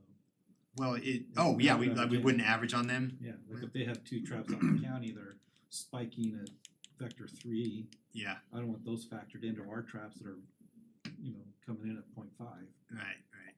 I was thinking more perimeter spray. Okay, so around not even county. trapping, just asking him to spray around us? I'd I say don't if we wanna spray, they inundate spray. a residence with spray if it's not just as a town issue. Yeah, and then in that point, we could ask them, if Tom says we're not doing that, cause we don't know where it's at, then they would add their own traps. I don't know if they'll be receptive to it, but at least we can put it back on them. We'll spray if they spray. Okay, well, so we got a ballot measure and then we gotta go back to this policy here. The debate is 2 weeks versus 3 weeks and then the VI of 0.75 or 1.0. And then Administrator Kirk, you added a good curveball there, kind of If it's it gets super weird when it gets low and then it's barely above. So what was your suggestion again? Yeah, and it's even more, it's weird in that scenario, it's also weird when it's high, then it drops, but it's barely below the threshold, and then it comes back up. You know, if it's 1.2 and then drops to 0.74, is 0.74 really that different than 0.75? Right, it's just a technicality or And something. then we're like, oh, that was not 2 weeks of 0.75, so we're out. You know, I mean, I think it feels to me there's one trigger, and that one trigger is just a hard line. And if it's 0.74 and the trigger's 0.75, we don't spray. But if it's 0.75 or up, Yeah. that's the trigger. We live by it. We move on. And this isn't something that's just not going to be reported on, right? Like, we're going to continue to trap and test mosquitoes. It'll be really clear whether or not there was any impact of that spray, I think, in the ongoing data, in the scenarios where we have to do that. We only sprayed once last year. We never sprayed again, and the vector index stayed low. I don't know if that was environmental or if that was a result of our spray, but we didn't have to do it again. Do you have any strong feelings of a 1.0 or a 0.75 from a staff perspective? I think that one's a tough one. Even Mr. Gonzalez from the health department has said previously, like, look, it could be 0.5. We're comfortable with 0.75 and participated in the conversations with Fort Collins. I think their concern is less about exactly what our threshold is, although I think they're going to recommend that we spray, especially at 0.75 vector index or above. But at least that's been my experience thus far. I would expect that to continue. But I think it's more about, are we going to do something? And are we gonna just say, well, we'll just hope it all works out and see what happens, or are we gonna take a proactive management strategy and say, we've hit this threshold, we're gonna deal with it? Yeah, do something with I spray. think that's primarily what they're concerned about. Some of their communication has been maybe not accurate regarding Berthoud's approach though, because they're not saying how the proactive measures, they're not speaking to the proactive measures that we are taking, like the larvicide. Yeah, you're saying that Tom they might be So- hinting at we're not doing anything, even though we'd be increasing larviciding by then, we are sending out Well, and we communication. have. Yeah, Yeah, we're, like Chris has said, that we're doing a lot more than we need to. Sure. Based on what other cities are doing, so we are being proactive, and I think that's an important part of our messaging. I really don't wanna see any more vector index announcements unless there's also information embedded in that says, here are all the things that we are doing. Like currently, right now, above and beyond, we do proactively do something about this as a community. We don't take this lightly. I think that's fair, we're just announcing what we already did. Yep, here's what I Berthoud's agree. doing, and here's what you can do. Please be a Yeah. partner with us They in do say the protecting four your Ds, health. but if we could add by in that doing these we've been things. larviciding the last week at an increased level or something, I think, yeah, Yeah. that would help. Cause even that just, that little picture's kind of ingrained in my mind from what the town's been posting on Yeah, social cause I saw media. the last one that was one. And all it is a mosquito with the vector index, and it's an alarming image. Yeah. And that's why I think having those two other communications will help people at least have information, so they don't feel like their town's doing nothing for them. And they don't feel like they can't be empowered to do something also. Sounds like you saw the same post I saw. Well, I've seen it many times, Yeah, right? we've Like, just Well, no, posted- the we've most been recent posting one. the same thing and I, for weeks. in all fairness, that's new and we appreciate the communication, but I do think it needs to come with, just as a communications person, you have to give people things that give them some empowerment so they don't feel out of control and afraid. Things that they can do or things that they can understand. Oh, I thought she was saying do the four Ds or something, okay. Well, that too, yes. Here's what you can do, the protection measures, self-protection or protecting your what we've property. And here's what we are actively doing and Yeah. will continue to do no matter what the vector index is. I think that's fair. And that's what I think is important to me in your integrated strategy, is that we're doing the proactive things regardless of vector index, that we're trying to find as many strategic ways to impact the mosquito population regardless of the vector index. Because we know we want to have a garden spot, we wanna have a vibrant community, and we're gonna have more bugs. Yeah, so in the post, it does say, as long as detecting there, it is important to protect yourself with the 4Ds. But you want that right inside the picture there. So it Well, says, not so much that, it's saying what the 4Ds are, but it's not saying, hey, we increased larvicide. Okay. We hit 118 acres of water base, we dumped out 3.2 pounds of BTI. Mhm. This is what we've done, so the index is high. yeah, so just So adding take on what extra we're already doing. protections and protect yourself. Because I think right that's now, fair. like the post on this most recent one, if Does you that read work, the comment, Administrator Kirk, just to add in what we're doing? it said, oh, there goes the town doing nothing again. We have some of that information on our website, and you know, if you follow the link in our bio, that takes you to all of our kind of different pages with information about the 4Ds and So maybe that photo should have a link to the website that shows the data for. It says follow the link in our bio for more information, but I mean, we can strengthen the amount of information about here's all the proactive Thank you. measures we Maybe take. that's what they want. At least larviciding, I mean, outside of larviciding, our proactive measures are I just think encouraging there's, people like, to yeah. drain water and to protect An themselves. overall message, you can convey fear or you can convey empowerment. And like, I'm just being a communications person, but I think this is important when you have something that's a health risk, that you're conveying empowerment, because fear never produces a good product in people. It always produces I need to deal with the people who are the issue. Mhm. Or I need to fight somebody on this matter because somebody's the problem. I want And somebody to blame. we don't want to create division, we wanna create an empowered community that says, hey, I'm proud of Berthoud because look at all these things that we do. And look at all these ways that they're helping me know what to do, because we haven't had a high vector index before like this. So maybe I didn't realize I shouldn't be out at dusk with my elderly grandparents or with my young children. And maybe this helps me to know, and thank you, Berthoud, for giving me that reminder, because I didn't know, because I haven't lived in that environment. And so I just want us to be careful about how we're communicating those things, because we've lived through such hostile situations where there's controversy that Yeah. communication's creating a bridge instead of division between different philosophies, if that makes any sense. What about So- providing things like bug spray and wipes? Sure, I'd be People all to about pick that. up. Just Murphy. One thing that's come up in this whole experience this summer is the fact that we really don't get the choice over shaping our communications at a state or regional level. We can, give our responses in interviews for this. We can have our policy set, but I don't think our residents are going to accept that we are pulling out all the stops when we're leaving one of the most widely used and most widely effective end of game kind of tools on the table. When they look at Loveland and Fort Collins, they're wondering, why aren't we spraying? And we need effective messaging if we go forth and decide not to. I think that would be a poor decision, but just beefing up our communications to the point where pretending we're doing everything we can when we're not is, I think, disingenuous to the residents of this town. Okay. Doesn't mean we can't add that. I'm fine with adding that, to our post. Right. Um, But but sure. but And I there's think certain you're right, parts of the people will 4D. feel that way. Some people will feel that way. Yeah, and we harken back to the 4Ds, and I absolutely agree they're important. But sometimes there are steps that are not practical. Yeah. I can't have my kids wearing long sleeves and pants to school when they walk there when it's 95 degrees out. Yeah. In a senior citizen, it can't, There's exactly. citizens with their own issues, that they can't necessarily do these things. Doesn't mean they shouldn't.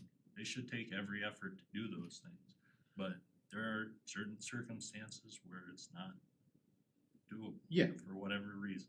But you're okay with us just adding it even though it's not fully Oh, I'm fine with that. genuine in your mind, okay.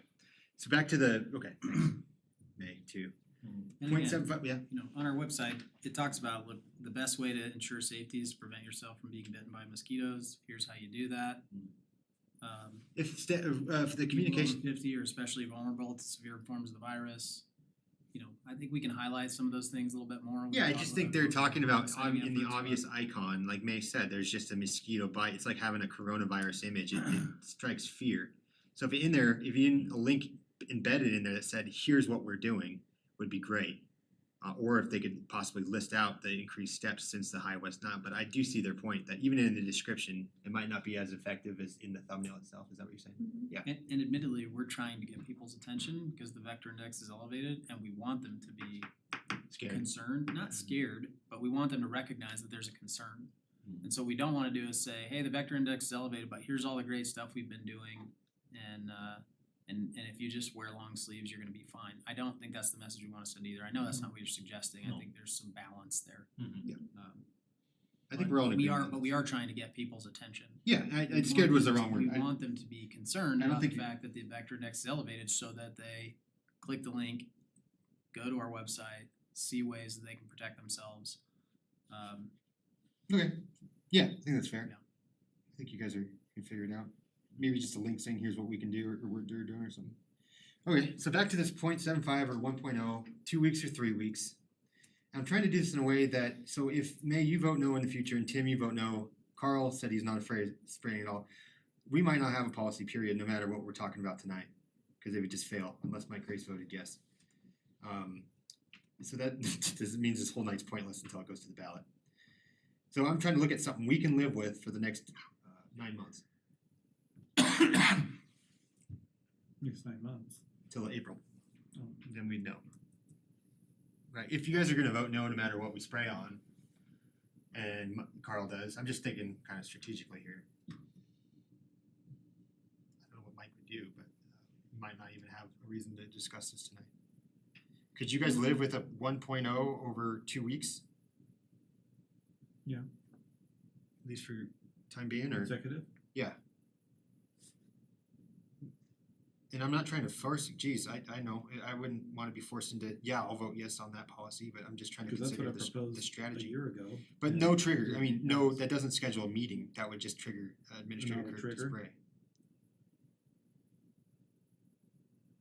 It's higher than the 0.75, so 1.0 gives us an extra 0.25. Or do you guys have any suggestions? Well, there was another suggestion that Chris did too, was if it hits like a extreme level one time, that would spawn a trigger,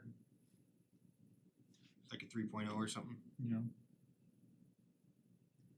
But I think that would fall. I say something just to study Yeah, session. please. Just from kind of working through this with the town for the last 15 years.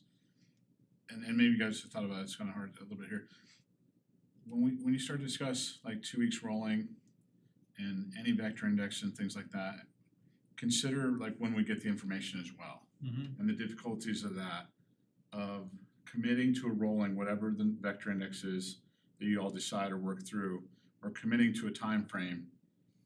The challenge for that you'll have with a policy, and the challenge for staff and the town board and the town in executing that is go back to when we receive the information. So right now, they've been pretty almost 100% consistent in getting us the trap data on Wednesday afternoons, which doesn't affect the rolling at all, but think of that. And then it goes to CSU and they've taken the weekend until Monday, right?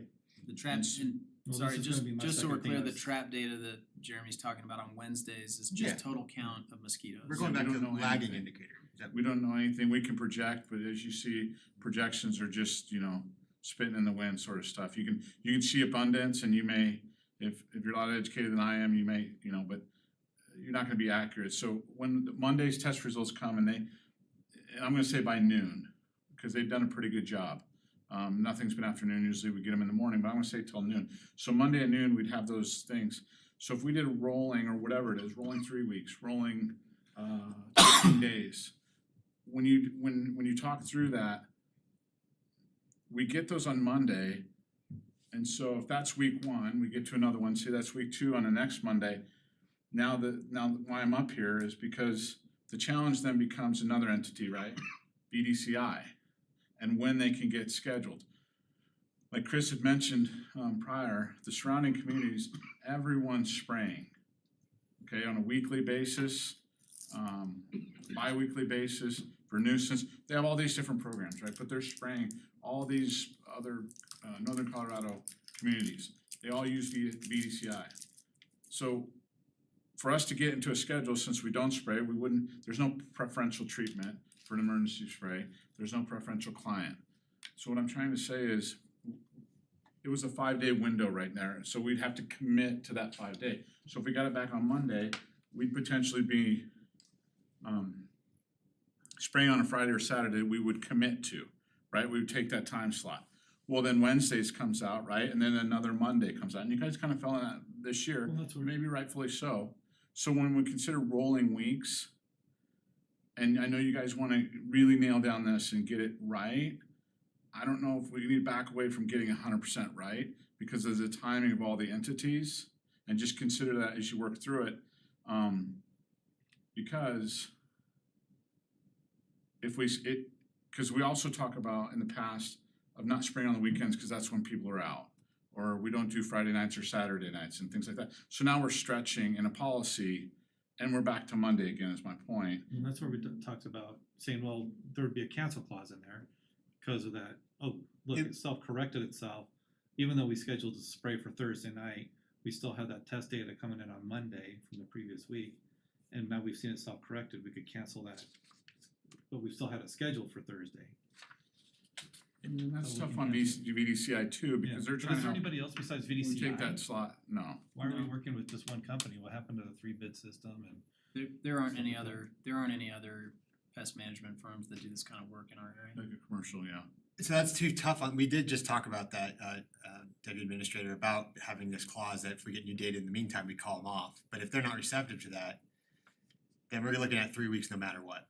I mean, that adds an extra week of, or no, yeah, we're just gonna spray no matter even new data. That seems kind of extreme to me. I also think it's an interesting challenge, because I think if our Thank you. goal is to demonstrate to the community that we're taking action when we believe there's a public health risk, when does that public health risk exist? It's a little bit like, We have to predict it. yeah, I mean, we can, or we can just say, hey, based on a certain amount of vector index, we believe there's a public health risk, and there's some data to suggest that once we hit this number, people are likely already infected, right? That we've already hit that threshold. But it's a little bit like if you have maybe this will be a bad analogy. I'm kind of thinking through it as I speak, so maybe it won't make sense when I get done, but if you have an intersection in town that has a number of accidents, there's a threshold at which you can kind of clearly say this intersection is unsafe, right? There's some science involved with that, there's some art involved with that. One accident doesn't mean an intersection is unsafe. It could just mean that there's a stupid driver who was texting and ran into somebody. When you have a bunch of accidents, there's clearly a problem, and a solution needs to be had. You know, people often criticize traffic management because they'll say, well, how many people have to die before you do something? But when someone dies in a traffic accident that was clearly the fault of the driver and not a fault of the intersection, we don't rush out and do something. But when we believe there's a clear risk to public safety because of an intersection design or a timing issue on a signal, we go out and we deal with it right away. We don't say, we're pretty clear it's pretty clear there's a problem, but we'll just wait until we have 10 more accidents and then we'll do something about it. Does that make sense? Kind of, but Yeah, then we've but gone this from is- 5.0 to 0 the following week. But this So is in that still- instance, a bunch of dumb people cured the problem themselves. And I think that's where this is not, that's the art of it, not the science, Yeah, 'cause right? this And is so, dealing with nature, it's like, we can't predict when we're gonna have a flood in that river up the canyon. But then all of a sudden, we get some unusual amounts of rain, boom, we have a flood, and it's like, oh my god, what happened? They should have done something to prevent that flood. Well, we couldn't, because we didn't know we were gonna get 5 inches of rain. But it's before we also, know it. in an instance like that, you designed 100-year, 1,000-year floodplains. yeah, You're trying to But run we a still get the long floods. plan. and I do think in the flood scenario, there are clear thresholds that we meet. We design all of our stormwater infrastructure to deal with a 100-year flood event. We do not design it to deal with 500-year storm events or 1,000-year storm events. So when those do occur, those flood systems are overwhelmed. It doesn't mean we didn't do the right thing, it just means we picked that threshold that we felt like was most reasonable. Yeah, so this could be a summer And so- for the next 10 years, it'd be You could adopt a 0.5 threshold and we might not spray again for 5 years. Hmm. There's clear history that that was the case. And so I Okay, think what's important is that we pick a threshold similar to a 100-year storm event. We design to that and then we adjust as, you know, when a 500-year storm event occurs and you see flaws in the system that you can correct, you go out and correct those in the stormwater network, right? You don't just go, oh, well, that might not happen again for a long time, so we're just never gonna deal with it. You go out and you try to make adjustments to improve the quality of your stormwater infrastructure. I think the same is likely true here. so what are you Pick a getting at? threshold. I'm just saying, I think we need to pick a threshold. Okay. We need to stick to that threshold. Right. We'll monitor it, and we might not have to use it, Yeah. right? Like, we're assuming that next year we're gonna have to use it again. We may not. We might not have to use it next year or the year after. I the think year we all after that. agree, yeah, and I think the problem here is 1.0 or 0.75, we could pick one. I think But there's- in light of what Jeremy was saying, that, you know, we could get new data that drops us below the threshold, but we've already scheduled VDCI and it's too hard to undo that. And And we I might think- want an extra week of data. And I think that the concern that will be raised, or the problem that we will have, is that we will always be bouncing back and forth, hoping that we get a different result. Right. And so if 1.0 is the threshold, hey, look, at 1.0, there's some pretty clear data that people are being infected with West Nile virus. The health department's pretty clear about that. I think they're right. I have no reason to believe they're not. Let's say that's our single threshold. We do not spray until we hit 1.0. As soon as we do, we spray regardless of what happens on Monday the next week. Because if we go from 1.0 to 0.6 and then we wave off the spray and the next week we're 1.0 again, it's like we're constantly trying to catch a number. I feel like that's a real problem for us, and it creates a political issue that isn't really driven by policy, but then politics kind of take over. But the opposite could be said true too. What if we spray and we're constantly having high numbers? Well, I think that we need to have that conversation. If we're at 1.0, we spray, and 2 weeks later we're back at 1.0, 1.5, we spray, and then the next week we're back at 1.0, we're gonna need to have a real conversation about whether or not this is the right thing to do. I'd like to have that in the policy that says, once we've sprayed, we test for 2 weeks, and if it's ineffective, we don't spray again until another threshold is met or something, because I don't want a place where we're spraying every week. And historically, I don't think there's any evidence that's gonna be the case. While Fort Collins has sprayed a lot, it hasn't been in every zone, right? They have several zones, so they've been spraying around town, but not town-wide every week. And in Berthoud, we've never had that scenario, other than this year, but we didn't spray, so we don't know how that would have impacted our vector index or not. I And do so- appreciate so- what Jeremy was saying though, that it's like we're behind, like if we wait multiple weeks, like we're just behind on being active toward the issue. So I appreciate those comments, because if we're going to do something, like it might as well be effective, and it might as well affect the issue instead of just doing it randomly. I mean, it's not random, but it would be sporadic if we waited and then waited for the company to have time to come out. So I do see value in what Jeremy is saying. So I would feel comfortable with 1.0 over 2 weeks, and don't feel like you have to vote. You just forget what I said about whatever, voting against this. I'd feel comfortable with 1.0 over 2 weeks, and that triggers an automatic spray. And I could even do a 0.75, but I think 1.0, we for sure know. What would you feel, Trustee Albrecht, if anything? Well, I appreciate at least the increase in threshold. I'm know just we throwing could- this out, so I We could would have even. met that multiple times already this year.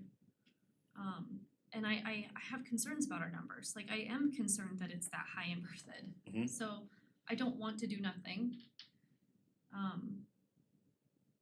What do you think, Trustee Murphy? I wanna hear your thoughts, cause you're on a different spectrum, but I appreciate your thoughts. No, that's all right. You know, I think it's important to talk about the threshold. But as Jeremy mentioned, you know, we are in this kind of feedback loop when we delay on these things. Not only are our numbers are probably going up but everyone else's are probably going up at the same time because these spikes are generally predictable. This is a weird year, but generally in August, you're gonna see the spike across the board. And if we're last in line to actually execute on this, we might have further delays and stuff in actual execution. So if we wait 2 weeks, 3 weeks, we're gonna be at the back of the line behind Fort Collins, Loveland in actually executing if we decide to execute. That's what we had this summer where we delayed 2 meetings and then, we're at the point where we can't schedule something in a timely fashion to deal with the threat, which has blown up because mosquito populations grow, So you'd feel comfortable at 0.75 probably spraying the next week, like a Fort Collins policy? I would like a Fort Collins policy. I feel like I bring a few things to the table with my proposal that are actually better and more informational above and beyond what Fort Collins is doing, I guess. Can you share those just? Yeah, for the if we could conversation? just run through them real quick. Sure. Would you guys like a copy? I printed them on the instance that you guys might wanna read. Yeah, that'd be great. them. Thank you. Trustee Murphy sent, this is what Trustee Murphy sent previously, a copy for the clerk too, but this is what Trustee Murphy sent everyone via email for consideration. I know you guys didn't have a chance to discuss any of that, so I brought a couple of copies in case that was needed. Does everybody have one? If you guys would entertain me just kind of running through the points, I'll try and be quick and stuff. Kind of my thinking behind formulating the policy. I thought a lot of the language in the original 2017 covered a number of the bases that we're trying to hash out right now. Obviously, we'd have to probably update our maps, even though I think most of the maps are in the same locations, correct? What was that? I'm sorry. Most of our traps, none of our traps have moved since 2017, have they? I think we have a couple, have our traps moved in the last 5 years? They've Okay. generally been in the same spot for the last 5 years, yeah. Anyways, So is this revision of the 2017 policy or the most Yes. recent one? this would be a revision of the 2017 policy, if that makes sense. So adding a provision in there saying that we will not be spraying from a nuisance rationale, I think that's pretty clear consensus. Revising from that one, going to a 0.75 threshold from the original 0.5. Adding some additional language, talking about 1.0 being the threshold where human cases are almost certainly to occur. Also, when actually implementing this, originally the policy said twice sprayed, or it intended the town to spray twice. I revised that down to 1. It had a start time of 10 o'clock and I put a 2 AM termination on the end of that. Also, town staff should make every effort to not spray on Friday or Saturday if possible. Let's see what else. Talking about the insecticide to be used, safety data sheets, EPA registrations, and I'd add, the product label could be provided to the town by BDCI on their intended application and posted to the town website.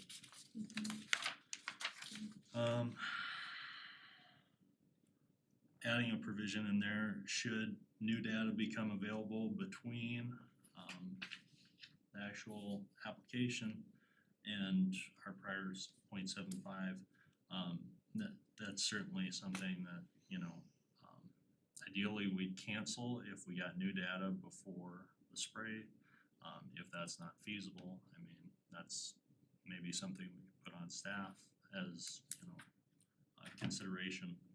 And then the last would be provide an email address on our website for people to suspect or report suspected misapplications of insecticides and to be compiled for a report at the following meeting. And then outside of the policy, trying to be proactive on an area that I felt was unaddressed. We haven't done anything for bats. I thought it would be a great addition to what we're doing in October to add additional information. If we'd entertain a proclamation for the last week in October. Yeah, I'd be happy to do a proclamation.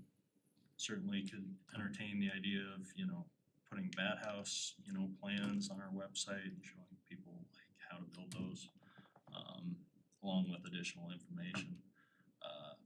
And possibly the town taking on additional steps to install bat houses around town.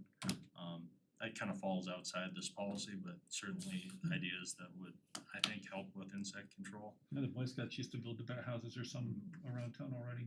Yep, no, Girl Scouts too, yeah. so, that's my initial stab at it. I'm certainly open to entertaining additions to that, especially on communications and, proactive actions we can do for pollinators around town. Certainly on our development code, I feel like we've made a lot of progress with pollinator garden provision. But I'm certainly open to entertaining more additions or alterations to this. But I feel like it's a good start. It's a good framework that gives some direction. And I would certainly look at this as, a work in progress, if that makes sense. Sure. Obviously, going back to what insecticides we're using in our applications, I think it's important that that data is out there and visible to everyone. And if new science comes to light, permethrin is the most common used, insecticide across the country right now, has been for a long time. New data shows it's, having complications outside of what they state in their label, and the EPA comes out against it. I think we obviously need to reevaluate if that's something we wanna keep doing.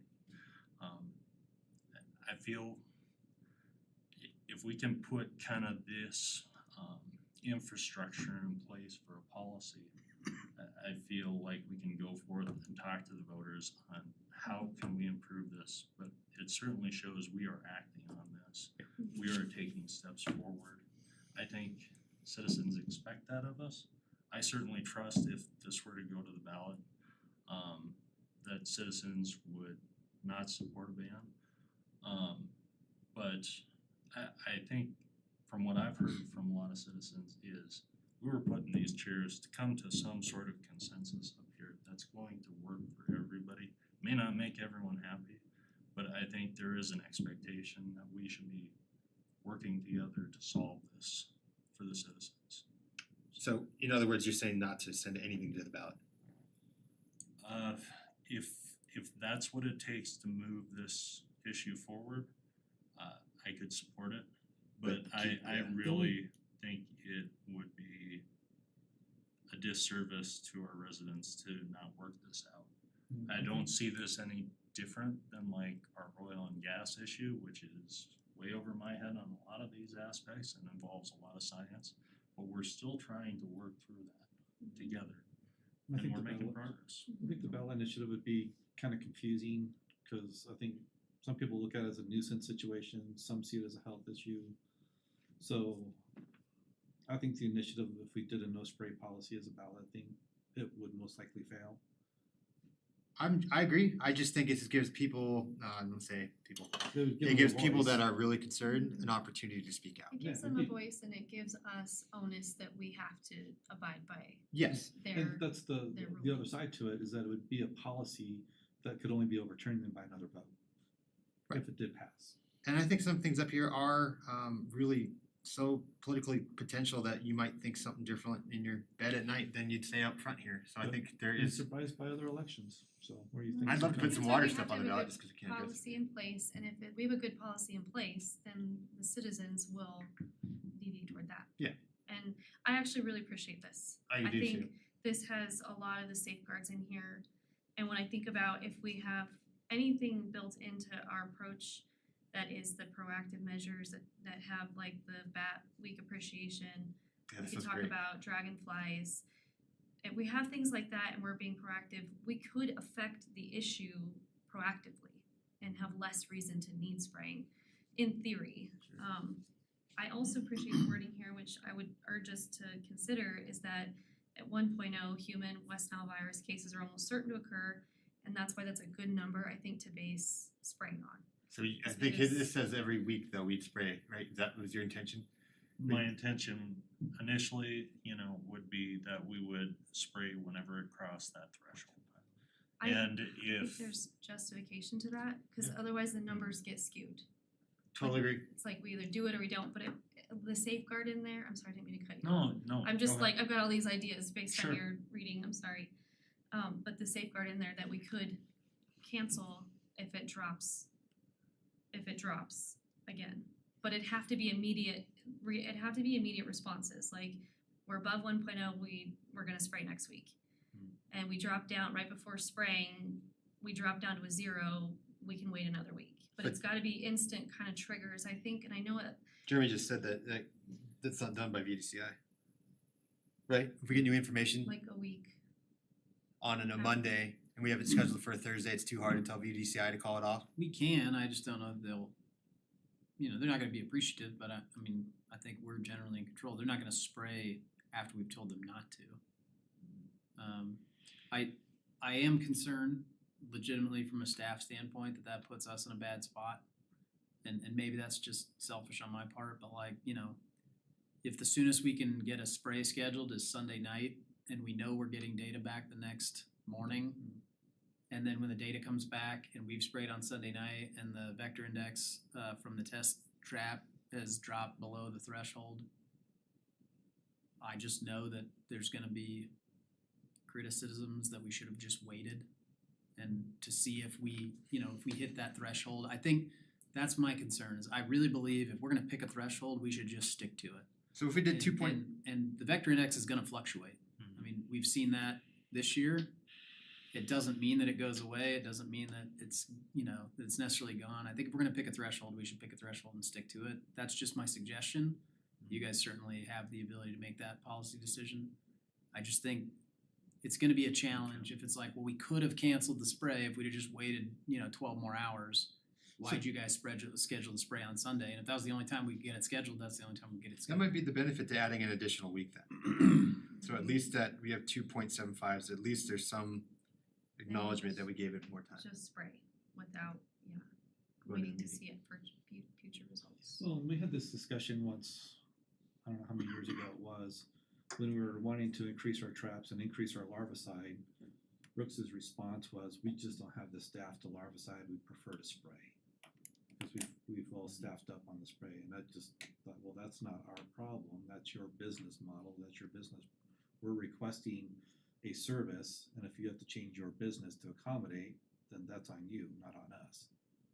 So my feeling is if they're understaffed with their spray trucks, it sounds like maybe they need to hire some more people. Or charge more, yeah, but I agree, it's not on us. We don't, I mean, there's nothing we can do in that case. Yeah. So would you guys feel alright with 2 weeks of 0.75 to update trustee Murphy's proposal here? I'd say 1.0 because I think that's a justifiable threshold to say that that's when we know that there's human cases. Otherwise, I mean, we're already doing preventative stuff, but once we see an actual reason to be Okay. active, I guess, then I think the 1.0 would make sense for Then so for for an 2 automatic- weeks. Then an automatic spray And then an automatic spray regardless of what the traps. in one night, yeah. Could you live with that? One night, One night of spraying, yeah, it wouldn't be Yeah. based over 2 nights, if that's possible, I right? could probably. Yeah, I mean, that's what we did last year. Yeah. We just did one night. It's not ideal for you, but could you live with that? Yeah, Could I suggest Please. that 0.75, the health department said more than once, it's an elevated risk. There's a good likelihood that people are being infected, and at 1.0, I think I'm summarizing them accurately. I don't wanna speak on their behalf, so hopefully you guys remember the same conversation. Yeah, that's what Sean put in here. Heard it over. 0.75 is the elevated risk, and 1.0 is kind of like at that point, we're pretty sure, there's people being infected with West Nile. Okay. And so maybe my suggestion would be, if it's 2 weeks of 0.75 back to back or 1 week of 1.0, that those would be the triggers. It's fine with me, does that work? And I don't, Did that. Okay, then let's do, That's the only thing is like there was, could you live with 2 weeks of 0.75 or to be easier? I don't care, I could do 2 weeks of 1.0 as well. I think Chris's point is that it just follows the science a little more with 0.75. I just feel like it's a, when it gets to 1.0, I think the recommendation from the health department is really clear. We believe there's a substantial risk to folks getting West Nile virus. And they're gonna tell us we need to take action. But this is us. And you, like I said, I think this policy is, to be frank, from a staff standpoint, if you guys wanna vote and say never spray again, we don't care. I mean, not that we don't care. Yeah, you'll get But it's Tom on not- you it's every not our- single day. it's not our vote. It's not our vote, right? I mean, from a staff standpoint, it's not our vote. So I let's think what we're do, just trying to help you do is put together a policy that works. And is there But if anything you wanna there- vote to never spray again, you can do that too. yeah, I think that would be political suicide unless the voters Voted. speak in, or vice versa, because it's just too This is a divisive issue. primal, yeah, What too primal. about collaborating with the county to spray in conjunction with us as they stated in the last meeting that we had with them? I think Administrator Kirk should look into that, see their, wanna find if out they'd how surround us. I think that he should also look into if they'd be interested in increasing camping around us. I'd be curious to know how many I times think- the county's actually sprayed and where. Okay, I think also the two zones, so if VDCI or Yeah, CSU we'll could look talk to into them that. about how does that impact. And if we did this 1 over 2 weeks, most of us could live with that. It's not ideal for any of us. But I don't think we're gonna get any better than this. I think Shawnee did a great job. It's also a good compromise, and if we come up with a policy that has more compromise, it's more likely to stick through a vote. Yes, agreed. Because it's appeasing more, I mean, no one's gonna be happy. And all people gotta do is watch this video too and see that there was a lot of thought, just different perspectives on this. So, And then I think all the additional things definitely make sense. I'd be happy to do a proclamation. The Bats Week's fantastic. We should get the Bats shuttle involved And if I may, with bat costumes. hang on. sorry, Trustee Murphy, and No. Mayor. I'm not done yet with my I didn't mean Batman to- I stuff, didn't mean but to- I was whatever. gonna say, we need a Batman, like cameo. I like the Batsmobile.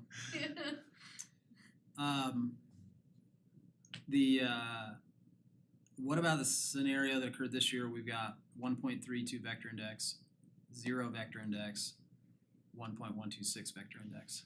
It's 2 weeks consecutive, so we'd have to start over. Which we had happen eventually, right? Or we. We had said we would- had that happen early this season. That's the gamble. This is all a gamble. This is I don't think any of us are that married. I You can't think we're predict just trying to find something that it's just livable. Mhm. Well, so we're gonna draft a policy based on the discussion that you had tonight. I have a couple suggestions to Trustee Murphy's language that I've been thinking about as we've been talking. The 2 a.m. cutoff might be a hard time to hit. We certainly don't wanna spray into the morning hours when bees are starting to come out of hives and things like that. So I mean, I think there's, I think there's some clear cutoffs, but 2 a.m. might be too early. Okay. I just don't know if we can spray the whole town that quickly. Certainly open to extending it to So I think that's something we'll need to confirm and make sure whatever, that, you know. yeah, Could they whatever that do- number is. Could they do Berthoud North and Berthoud Park, the south part one night and this part one night? 'Cause there- you I can would kinda guess the feel answer to divided that in is there. probably yes, you know, I think. I um, thought the issue I was think from a language standpoint, we wanna make sure that we're done by a specific cutoff time. Yeah. But we just need to make sure that there's enough time in there to do that. And that's still one night to me. Yeah, I would agree with Trustee Hardy that Yeah. that's one night, per two area. different areas, yeah. If it's birthday, yeah. I do have concerns about the 10 p.m. time as well, because in summertime, people are out late and there's football games, and And they've Things like also that. started. how do we feel about 10 p.m. as being a reasonable time to begin? Well, that's kind of curfew, isn't it, in town? I don't know. I think some of this is public awareness though. This is kind of drafted for the pollinator times too, but Yeah, and I mean, I think there's a significant impact on pollinators. I think it is important to recommend, like the CDC and the EPA, their websites are not unclear. Their websites say very clearly, when applied via label directions and ultra low volumes, this is not dangerous to humans. You The can find CDC that. website actually says you can go inside if you wanna protect yourself, but there's no need. Well, to me, That's the exact language on their website. So I mean, I'm not saying that you're just saying that kids I'm might just be playing saying- outside, but it's personal. It's okay. primary reason why we're looking at 10 p.m. is so that pollinators are, you know, away for the night. At least that's the hope. Because I mean, at 2 a.m, there's going to be people out and about. well, Is there going to be that's- as many at 10 as there are at 2? Probably not. But I mean, you know, The conversation came about because when Brooks was here giving her presentation, she stated that, or one of the mosquito experts stated that the Colex mosquito that carries West Nile flies all night. All other mosquitoes and pollinators and bugs are usually in by 10. Because the regular other mosquitoes don't fly all night. They just fly in the dusk and dawn hours. So I thought that was kind of interesting data that they provided from VDCI. And I do think their normal policy is 9, and I think we've kind of pushed for 10. And so, and you know, from a pollinator standpoint, I can tell you on hot summer days, bees are basically done flying at night because they can't see, because they navigate by the sun. But they do, like we call it bearding, they sit on the front of the hive. So they are exposed if the promethium comes down on that. But there's data from Europe that's different from US about how it affects bees. It doesn't kill the adult bee, it kills the larvae because the powder residue settles on the flora and mixes with the pollen, and they bring that back to the hive, put it in the hive, feed it to the pupa, and that's what gets killed off in the hive. So it's not killing the adult bee generally most of the time, and it's killing the baby bees. So, but that's just my 2 cents there on some of my many readings and studies of. So where did we land on the spraying? 10 a.m. is okay? 10 a.m. start time. Or 10 10 p.m. p.m. 10. 10 p.m. Yeah. I'm Whoops. starting to follow after you, Will. Yeah. Quit messing me up. I'm gonna do 10 a.m. spray time, just totally undermine everything we talked about. Yeah, do it while everybody's at work. Yeah. Okay, 10 p.m. spray time start, and try to hit at 2 a.m. if possible, but that might not be possible. 3. Start. An hour before dawn. Well, I just think they're gonna go as fast as they can, Yeah. so if it, right? And so you're saying if it Well, does, but they can't go as fast as they can because they can't spray, because it says right on the MSDS sheet that it shouldn't be sprayed if winds are higher than 10 miles per hour. Yeah. So if they're doing 20 miles per hour, that kind of goes against the MSDS sheet for. so what I'm getting at is if we have a 2 a.m. cutoff, then they're gonna have to go into the next day, right? So it We don't necessarily have to have like a Cutoff, cutoff okay. time. start, okay, 10 p.m. start. That was Because I one think of that my would rush them. additions. I don't wanna rush them and have them be speeding through town doing 40 That's miles fair. an hour trying to spray this stuff when that's a misappropriation application. 2 weeks of 1.0 for automatic trigger. You did mention hour before dawn. I mean, is that an important threshold? For end time? Yeah. Okay, Yeah, we'll if throw we're it in gonna there. do time, I'd Good. say 4 or 5 a.m. because I think we can ask VDCI. I think they already have an internal policy, is my Excellent. guess, so we'll confirm with them. And then regular library setting as usual. Alright, so consult CSU about breaking into 2 zones, Berthoud East, Berthoud West, consult county about increased traps surrounding Berthoud's town boundaries and spraying in conjunction with Berthoud sprays. Having a 10 p.m. start time, 5 a.m. end time if possible, and this would be 2 weeks of 1.0 for automatic spraying, and then the additional thoughts and actions by trustee Murphy. Proclamation. I do think we shouldn't initiate county spraying unless ours is proving ineffective.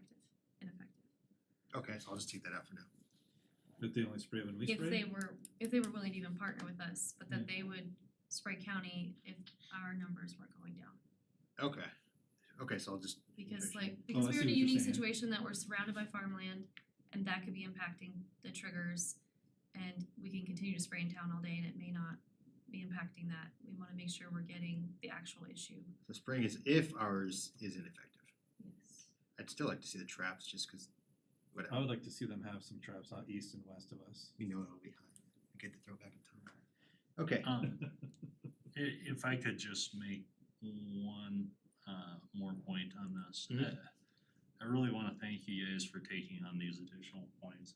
I think they're overall just generally helpful to add to the policy. And I'm certainly looking forward to like seeing your comments and additions, Administrator Kurt. Going back to the threshold, you know, looking at, you know, I really struggle with having back-to-back results. I would be more in favor of upping the threshold and triggering after one data point.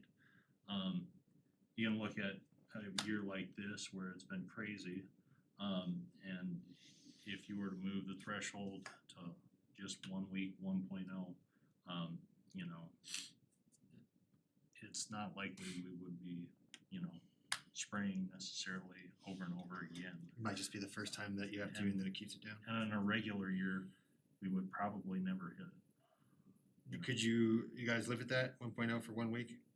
Or you wanna stick with the 0.75 for 2 weeks? It hurts, Okay, let's do that. this whole process. Oh, I have 2 weeks of It's 2 weeks of extremely 1.0. painful, but Okay. I appreciate what trustee Murphy's saying, that if we're gonna have a trigger, it needs to be a trigger.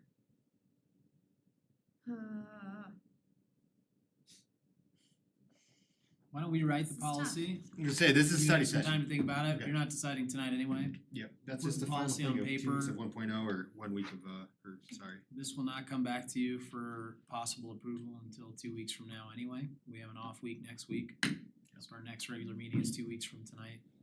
I'll give you some time to think about it. If We'll it'll take draft longer up to the write policy. That's fine with me. I want the If you wanna bats. take longer to write the policy, that's fine with me, cause I'll be gone the September, first September. We gotta wrap the Bats bus in vinyl too to Thank make you. it Batmobile. Yeah, I want Batman, The Yeah, Batmobile? Ken Black. he's not gonna want bad boxes if Batman's there. Yeah, nice job, Pete. I appreciate the conversation, and I thank you for setting up the meeting to have a study session and just be conversational, because it helps, I thought that was an excellent idea. it helps take the Tonight worked pressure out off of really great. external forces where we can just flesh out the magnitude of things that we've had thrown out at us. Yeah, we do allow public comment under study sessions, but it was nice to just have us tonight, so that was good. You know, and I appreciate the variety of like backgrounds and ideas too. And we should fully expect some commentary from the health department and others about the proposed policy, and I think that's a good thing. You know, we'll put it on paper Sure. based on the conversation tonight and Yeah, Tom's got a We'll tough see job what too, I'm that sure he's feedback watching looks like. tonight, so. what was that? So Tom's got a tough job and I'm sure he's watching tonight, so. I would guess so. I appreciate At least what he somebody on does. staff How probably many is. people are watching? Alright, anything else, board? Alright, I'm gonna go ahead and adjourn the meeting. Have a great night. Thank you, guys.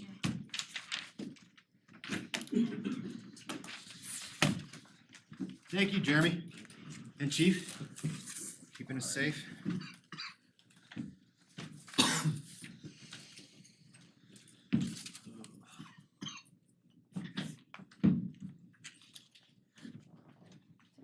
You gotta work on that cough, man. What's that? You just gotta take a Take week one off. to the I wish that would do it. Plan, right? I've tried